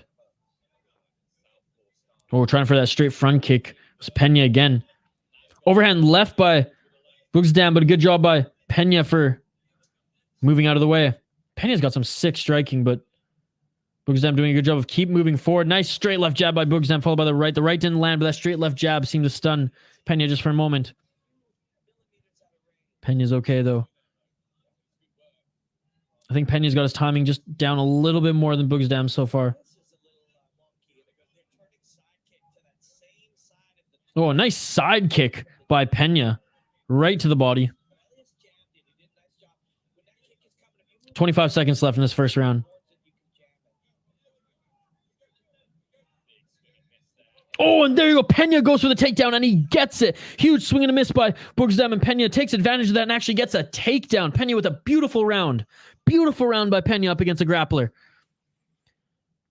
Pena might be bleeding, though. Pena might be bleeding. Pena in top position is laying down some hammer fists, making the most of the end of that first round, and that is it for the first round. Pena with a dominant end to that first round there. Pena winning that first round, in my opinion. Gets taken down, but reverses, gets in the dominant position, actually landed strikes, gets back up, lands Decent strikes on the feet, but then beautifully gets a takedown and ends strong with that. Damage-wise, though, it looks like Pena might be cut here. No, there's a French handball player in the audience. I mean, look at this. All the celebrities are out for ARES here. It looks like one of the overhands landed by Boudegzdame, but I don't know if that was what knocked down Pena. Oh, Pena's eaten a couple of Boudegzdame's rights here, so he at least knows his power. Wow, what a fun first round, folks. Honestly, what a beautiful first round. Let me know how you're scoring this one in the live chat. If you're just here hanging out, I appreciate you guys. Don't forget to like this video. Subscribe to the channel if you haven't already. Ring that bell for notifications so you never miss a live stream. We do up to 5 live streams every single weekend. We're only after 1 round, brother.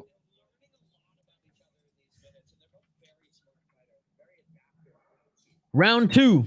Let's get it all!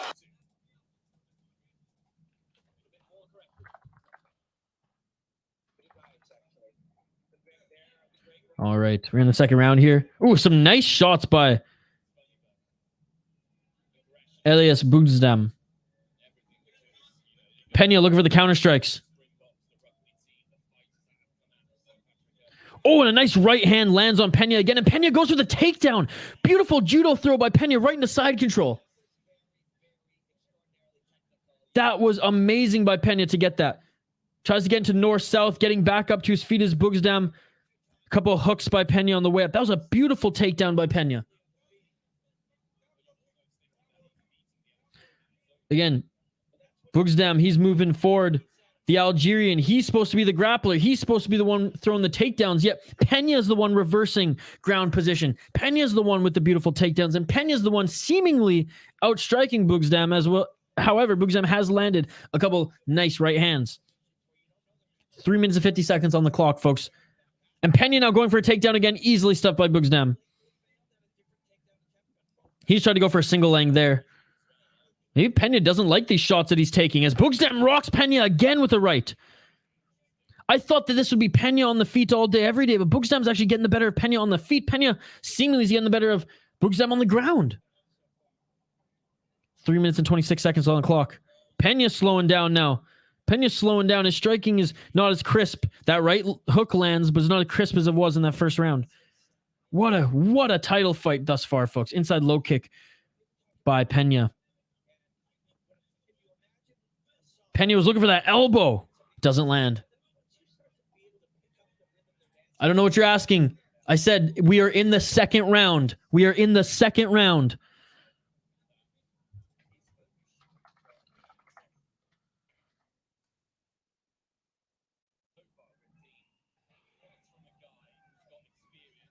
Oh, and Pena now bleeding under the left eye. Outside low kick for Pena. Boudegzdame comes in hard again. Pena doesn't eat any of those shots. 2 minutes and 34 seconds left in this second round. Appreciate you, sir, but we don't have a champion yet. We are currently in the final fight here. High kick attempt by Pena. Now Pena is moving forward, changing things up a little bit. Not allowing Boudegzdame to take away space. Inside low kick by Pena. Pena now on the back foot. Boudegzdame moving forward, trying to get Pena up against the cage and just throw down in the pocket. Catching the leg kick of Pena here is Boudegzdame now looking to drag that single leg and go for the takedown. Beautiful takedown defense by Pena. How did he not get taken down there? How did he not get taken down there? That is beautiful stuff by Pena. My goodness. Oh, and he tried with the counter left hook. Straight right hand by Pena. Straight right hand by Pena lands again. Beautiful right hand jab. Both of them go for leg kicks. This is a war, ladies and gentlemen. This is a war right now. Great showing by both of these fighters. 1 minute and 33 seconds left on the clock. Clinch right now. Pena trying to get that elbow knockout from the clinch. Hell, he's even walked in with the elbow. Muay Thai style. Nice right hand by Boudegzdame. Outside low kick by Pena. Pena's mixing it up with the kickboxing here. Boudegzdame likes to walk forward and throw that right hand. Boudegzdame with his hands on the ground now. Looking to taunt Pena. 1 minute left in this second round. And, I mean, it has to be Pena. Boudegzdame couldn't take him down. I mean, we shall see. Boudegzdame did outstrike him early and has done more. I don't know. Damage-wise, actually, maybe we do give it to Boudegzdame in this one. This is a hard fight to score as well, folks. 48 seconds left in this second round. Nice right hand again by Boudegzdame. Boudegzdame's walking down Pena like he did for most of the first and second round. However, that's not to say Pena's not landing with his counters or fighting a good fight at all. He's neutralizing Boudegzdame's grappling here, keeping him on the feet. But that right hand by Boudegzdame, that's what's Pena, he's only going to be able to take so much of that. And he's eaten it 3 or 4 times right now. Final 15 seconds of this second round. Again, we're slated for 5, ladies and gentlemen. 10 seconds left in this second round. 5, 4, 3, 2, 1. And that is it for the second round. Third round is upon us next here, folks. Third round is upon us next. How are you scoring this fight? How are you scoring this fight? It could be a round of a piece. It could be a round apiece. It could be Pena up 2. That's kind of how I'm looking at it right now. If there's any round that is going to be given to the Algerian, though, I think it is that second round, as he did more damage in that second round, despite Pena getting the takedown. But that overhand right, I mean, that's what's landing all day, every day. But yeah, man, some of these takedowns that Pena has employed have been beautiful. He didn't do a lot of damage once he got the position, though, but like, man, these judo throw takedowns, my goodness, that was beautiful. Step inside, over the shoulder takedown, that was awesome. Pena, I'd have to imagine, is landing more volume, but the harder shots in that round anyways have come from Elias. Let me know your thoughts in the live chat, folks. Don't forget to vote in the poll question, like this video, and subscribe to the channel if you haven't already. Round 3 coming up next here. And again, so many celebrities here for ARES 12. Unbelievable stuff. Unbelievable stuff. Round 3, folks. Round 3. Let's get it all! Pena's landed 18 leg shots and 10 shots to the head.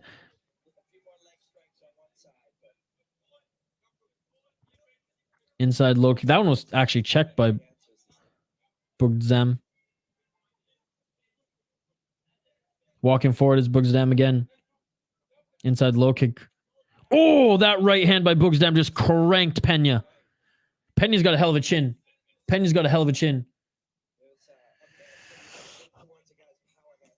I would say that Pena won the first round, and that second round is fucking close. It could either go to Boudegzdame because he did more damage on Pena, or it could go to Pena because he got 2 takedowns and did stand and trade with him. So like I said, it's either 1 round apiece going into this third, or Pena's up 2. Who's ahead, Pena? If he is, it's close. I would say it's probably closer to being tied right now.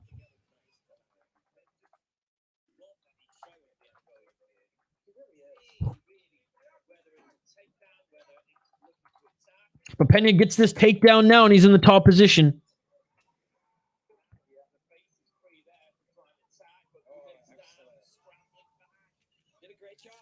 So Pena's either up or was even going into this one, and Pena gets a nice takedown early in the third round.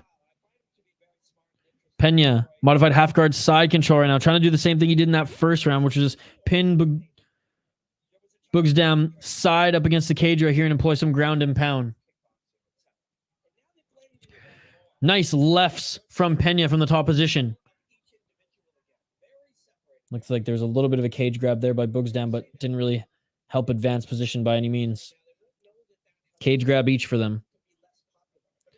3 minutes and 10 seconds on the clock. BJJ for life has it 1-1.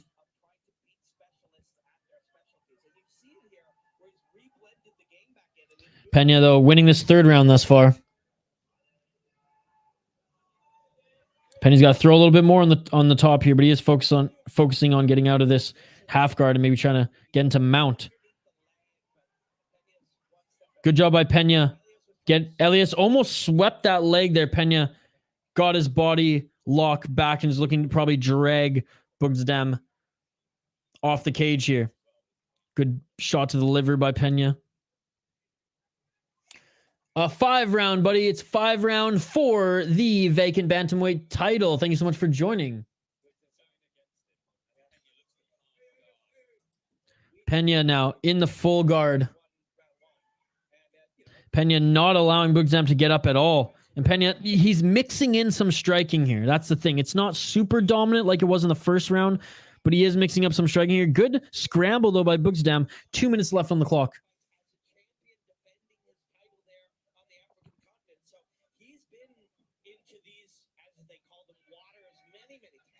Pena has the legs, but doesn't have any sort of mounted position at all now. Not even in the guard, as Boudegzdame's looking to roll out of this. Pena, though, still in the quote-unquote dominant position right now. 1 minute and 42 seconds left in this third round. Oh, and a nice strike from the top position by Pena. Pena now going for a guillotine. North-south position. Pena perhaps going for a guillotine. Not quite north-south. Now just has the neck. Oh, nice knee to the body by Pena. Or right to the shoulder, actually. That can't feel nice. 1 minute left on the clock for this third round. 2 more rounds after this, as this is a championship fight. Pena looking to knee his opponent. Can't yet. Good discipline by Pena. Back up to the feet. Pena landed an elbow as Boudegzdame got on the way up. 54 seconds left in this third round. Back up to the feet. They're separated. Boudegzdame's looking to scrap. Boudegzdame's going to try to steal the round in this minute. Pena can't allow him to do so. Pena mixing some punches and kicks. 30 seconds left. Pena with a beautiful low kick there as he turns away from Boudegzdame. But Boudegzdame's walking him forward, trying to land that right, whether to the body or the head. Inside low kick by Pena, and he dodges the overhand by Boudegzdame. 20 seconds left. If Pena can escape any hard shots by Boudegzdame in this final now 10 seconds, he will have won this third round. Knee attempt by Boudegzdame to go into a level change. And he gets it. And he goes for the slam takedown on Pena. Hey, it was a flashy takedown, but I don't think it was enough to win back that round. Pena definitely won that third round. Pena up 2-1. Assuming Boudegzdame won that second. Boudegzdame did enough damage to win that second round. We'll see if the judges saw it that way as well, but it very well could be Pena up 3 or Pena up 2 right now going into the fourth round. Pena, underrated grappler, man. Underrated grappler, as he's doing a good job in this one. Again, like and subscribe if you haven't already, folks. Please vote in the poll question if you haven't already either. And I'll give you all a reminder. I'm going to give you all a shout out. Every single one of you who commented in the live chat, I'm going to give you a shout out before we end the stream. That's right. You will have your username read. That's right. I'm going to show you guys some love because I appreciate every single one of you who are giving me some of your time and hanging out with me for this live stream.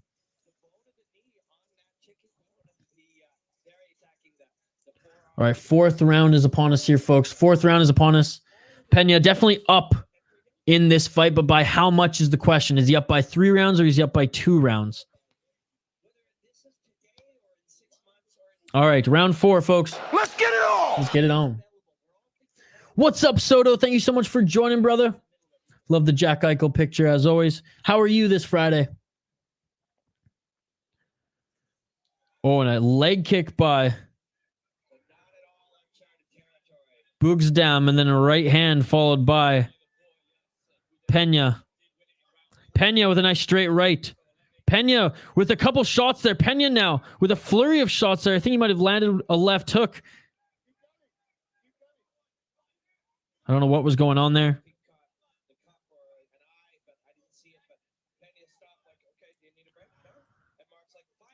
Who do you think is better, Pena or the rival? Oh, Pena just caught Boudegzdame on the way in.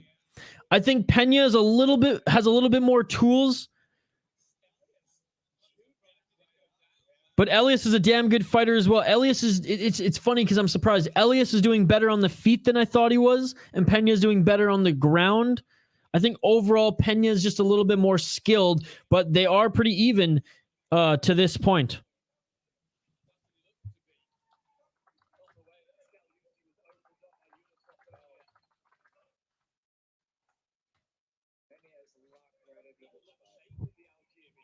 Man, both of them have hell of a good chin because the Algerian ate a knee right to the face on the entry and didn't even flinch. Good uppercut by Boudegzdame. And Pena really letting those combos swing. Boudegzdame now going for the takedown. Pena with a beautiful stuff and a knee to the body. Pena now was looking for a takedown or throw there. Doesn't get it. 3 minutes and 10 seconds on the clock. Pena now pushing Boudegzdame up against the cage. They separate. 3 minutes on the clock. 4th round in this championship fight. Overhand right by Boudegzdame. Pena now walking forward.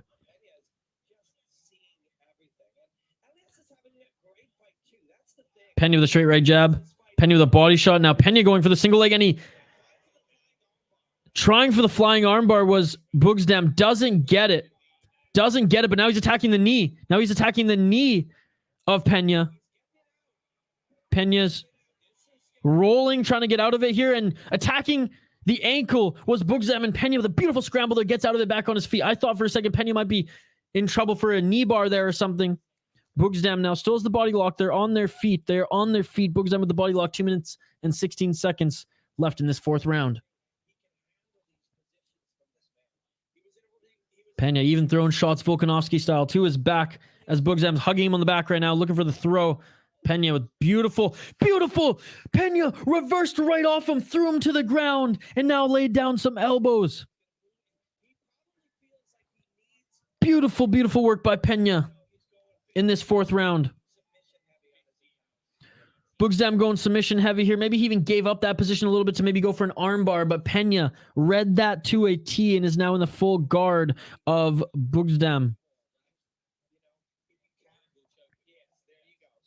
Boudegzdame maybe thinking of looking for a triangle choke if he has room to employ that now, as he's very much going submission heavy, even though he's had a lot of success on his feet for most of the fight.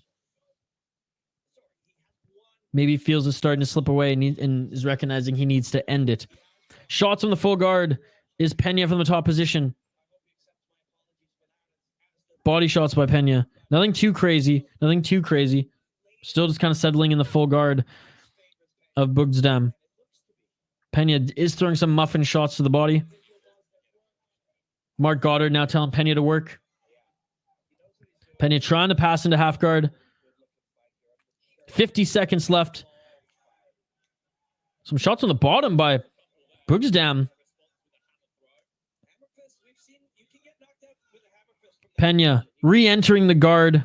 Oh, he doesn't re-enter the guard here. Trying to re-enter the guard and establish dominant position here. Boudegzdame gets right back up to his feet. Pena allowed him to get back up to his feet. Final 20 seconds left in this 4th round. Both guys are getting tired there. Nice combo by Boudegzdame. Nothing really lands clean except for that straight right landed clean there. Pena trying with the low kick. 10 seconds left in this 4th round. Pena now throwing.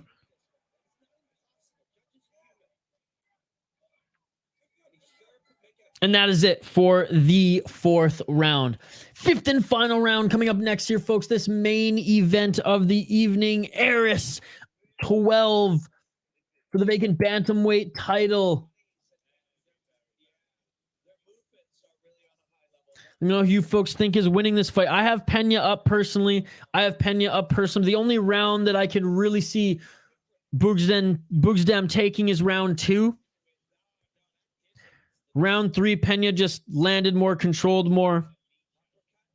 The only round, like I said, that Boudegzdame really did more damage was that 2nd round. So right now, I think Pena's up 3-1 going into the 5th and final round. Boudegzdame's going to have to try to find the finish or just be incredibly dominant and hope that a judge has an extra round scored for him.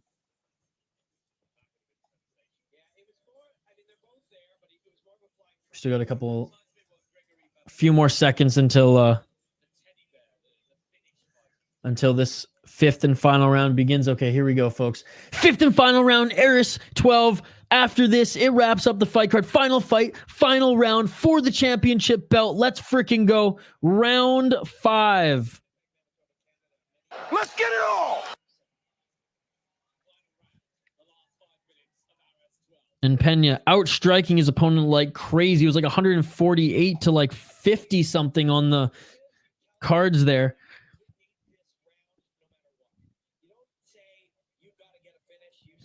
Pena catching the leg of Boudegzdame. Almost went for the takedown, instead just pushed him up against the cage. They're separated now, center of the ring. Now they're just swinging again. Pena very, very focused on the counter shots here, waiting for Boudegzdame to make the first shot, despite Pena now walking forward, doing the same thing that Boudegzdame did to him early in the fight, which was take away space. A good flurry of shots by Pena. A few hooks. And Boudegzdame throws seemingly the same combination that Pena threw on him right back at him. Nothing lands, though. All those are blocked. Now they're just swinging and banging a little bit. Gotta admire these fighters. What a main event. Oh, good left and right by Pena. Trying to get in an uppercut. Trying to sneak in an uppercut is Boudegzdame right now. Pena, though, very much active with his jab and his counter strikes. Nice body shot by Boudegzdame, though, on Pena. Pena recognizes it. Oh, a nice straight right by Boudegzdame. And that one rocked Pena a little bit, I think. Pena, though, the counter left. And Pena going for the single leg. Going for the single leg is Pena. He doesn't get it yet. Doesn't get it yet. Boudegzdame trying to stuff this single leg takedown of Pena. Pena waiting to explode seemingly on this as he has it wrapped up. He has it wrapped up. 3 minutes and 5 seconds on the clock, and Pena gets the takedown. Pena gets the takedown right into full guard. And Boudegzdame doing a good job of scrambling to try to get out of that guard. He's got to watch the up kick if he goes back up now. Looking for a reverse takedown of himself is Boudegzdame now that he's on his knees. Pena on his knees as well, attacking the neck. What a fight. What a fight, folks. Great main event here. 2 minutes and 30 seconds left in this fifth and final championship round for the bantamweight title.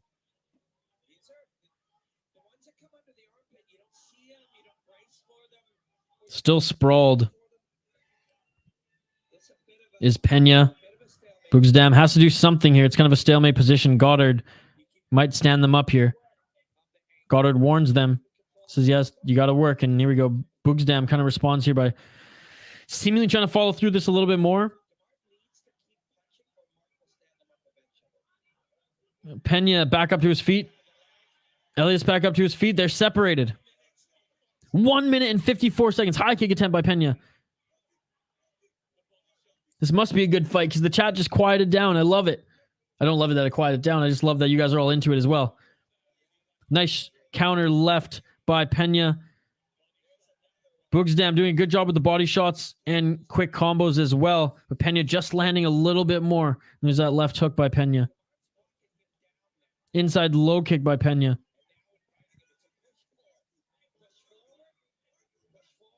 Pena now the one kind of setting the pace of this. He's the one walking forward, dictating where this fight will be.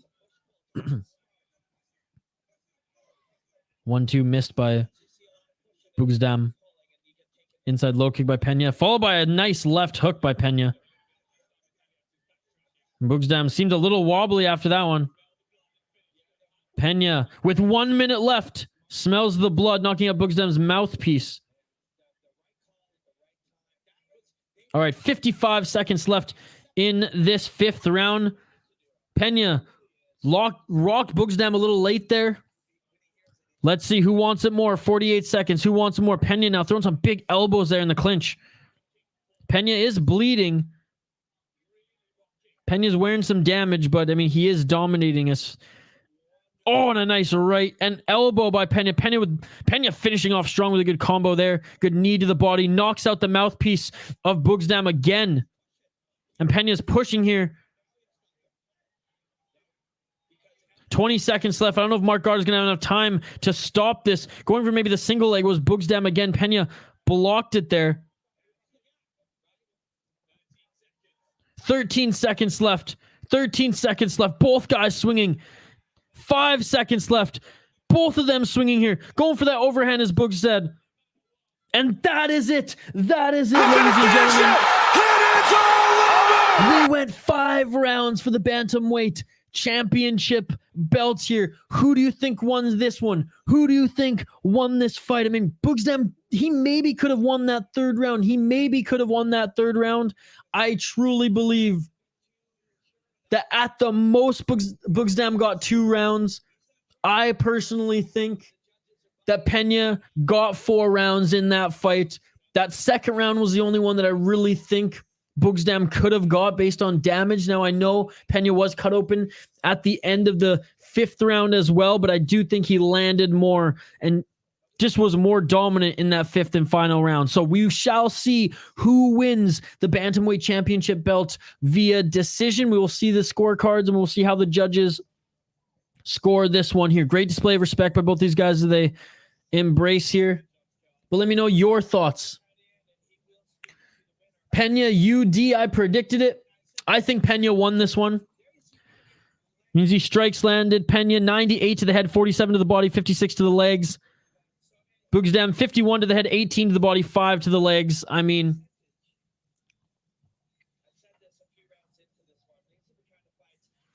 all right, standing in the center of the ring right now. So I think Pena won. By how many rounds is beyond me. It was either he got 3 rounds to 2 or he got 4 rounds to 1. Let's see how it shakes out here, folks. What do you think of this one, guys? Yeah, let us know who you think won this one. We're just waiting for the decision.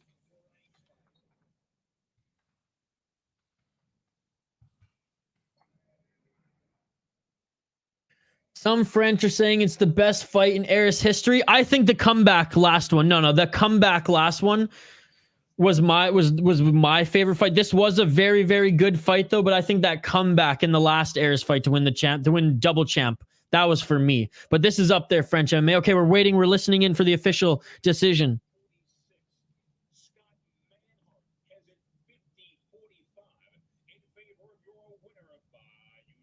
Unanimous decision.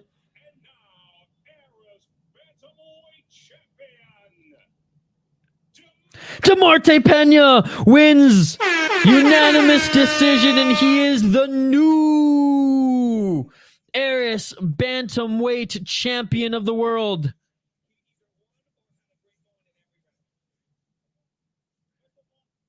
Pena on the mic right now. Ground control, 2 minutes and 11 seconds. Takedowns 3, significant strikes 127 for the win.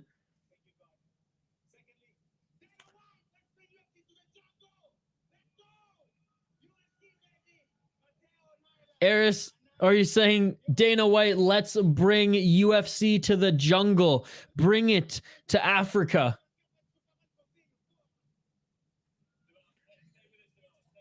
Yes! Oh, they wanted Pena to do an interview and he just walks right out of the cage, drops the mic, baby. Oh, was too late for the main event. Glad to see Pena with the win. Professor Chaos, rewatch it if you can, brother.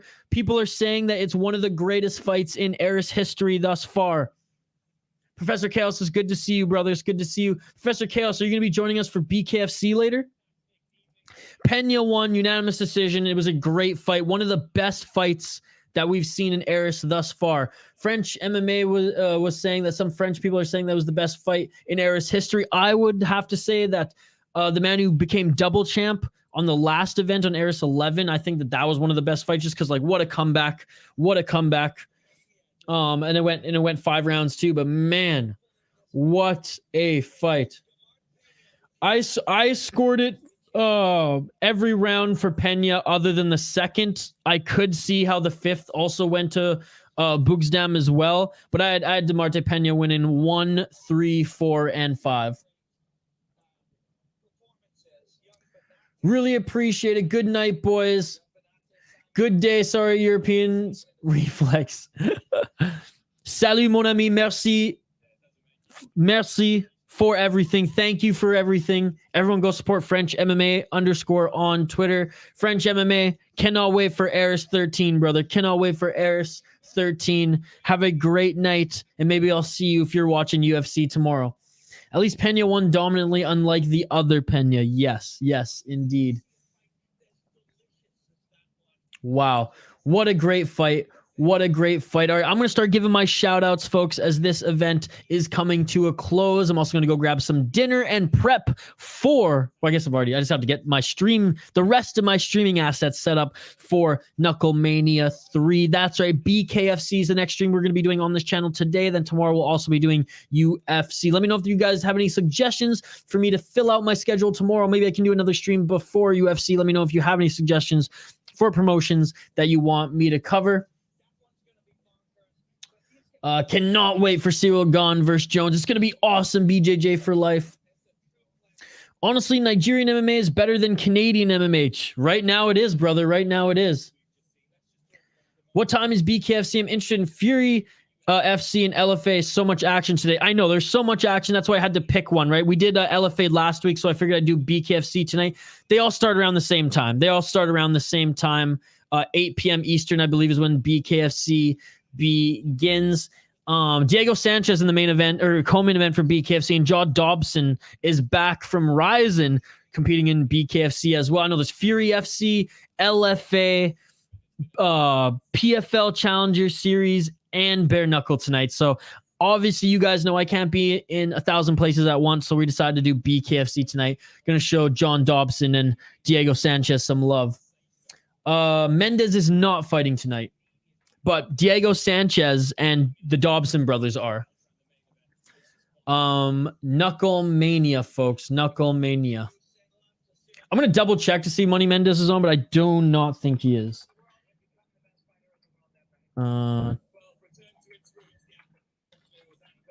Let's see. Chad Mendez. Is he fighting tonight?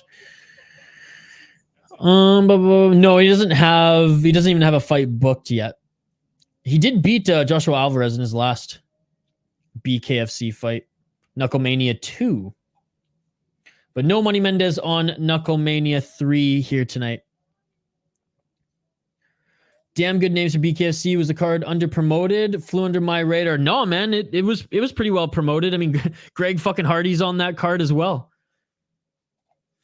As of Canadian fighters, I really like the Aubin Mercier. He's a great fighter. Yes, he's very good, and it's like him being like he could still hang with the UFC guys in his division. Won PFL, won the $1 million, won the PFL season last year. Actually had some great UFC fights and beat some solid UFC competition when he was there. Don't know. I love Aubin Mercier as well. But other than that, I mean, Charles Jourdain is okay. He's nothing special. I mean, we're far from the days of GSP and the Red Dragon just dominating. Rory McDonald in his prime, such a fun fighter, such a fun fighter. All right, that does it for ARES 12, folks. Again, thank you all so much for joining. I appreciate every single one of you. Like I said, this is what we do at the end of every stream. We're going to give you all a shout out before we hang up the gloves.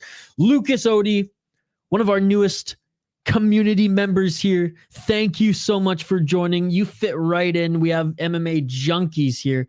And you're part of the family now, bro. Thank you so much for joining. Professor Chaos, I'll just take your comment here. Jordan can't defend a takedown. So frustrating to watch. I know he has a lot of tools. He's not fully complete yet. Hopefully he can learn that soon.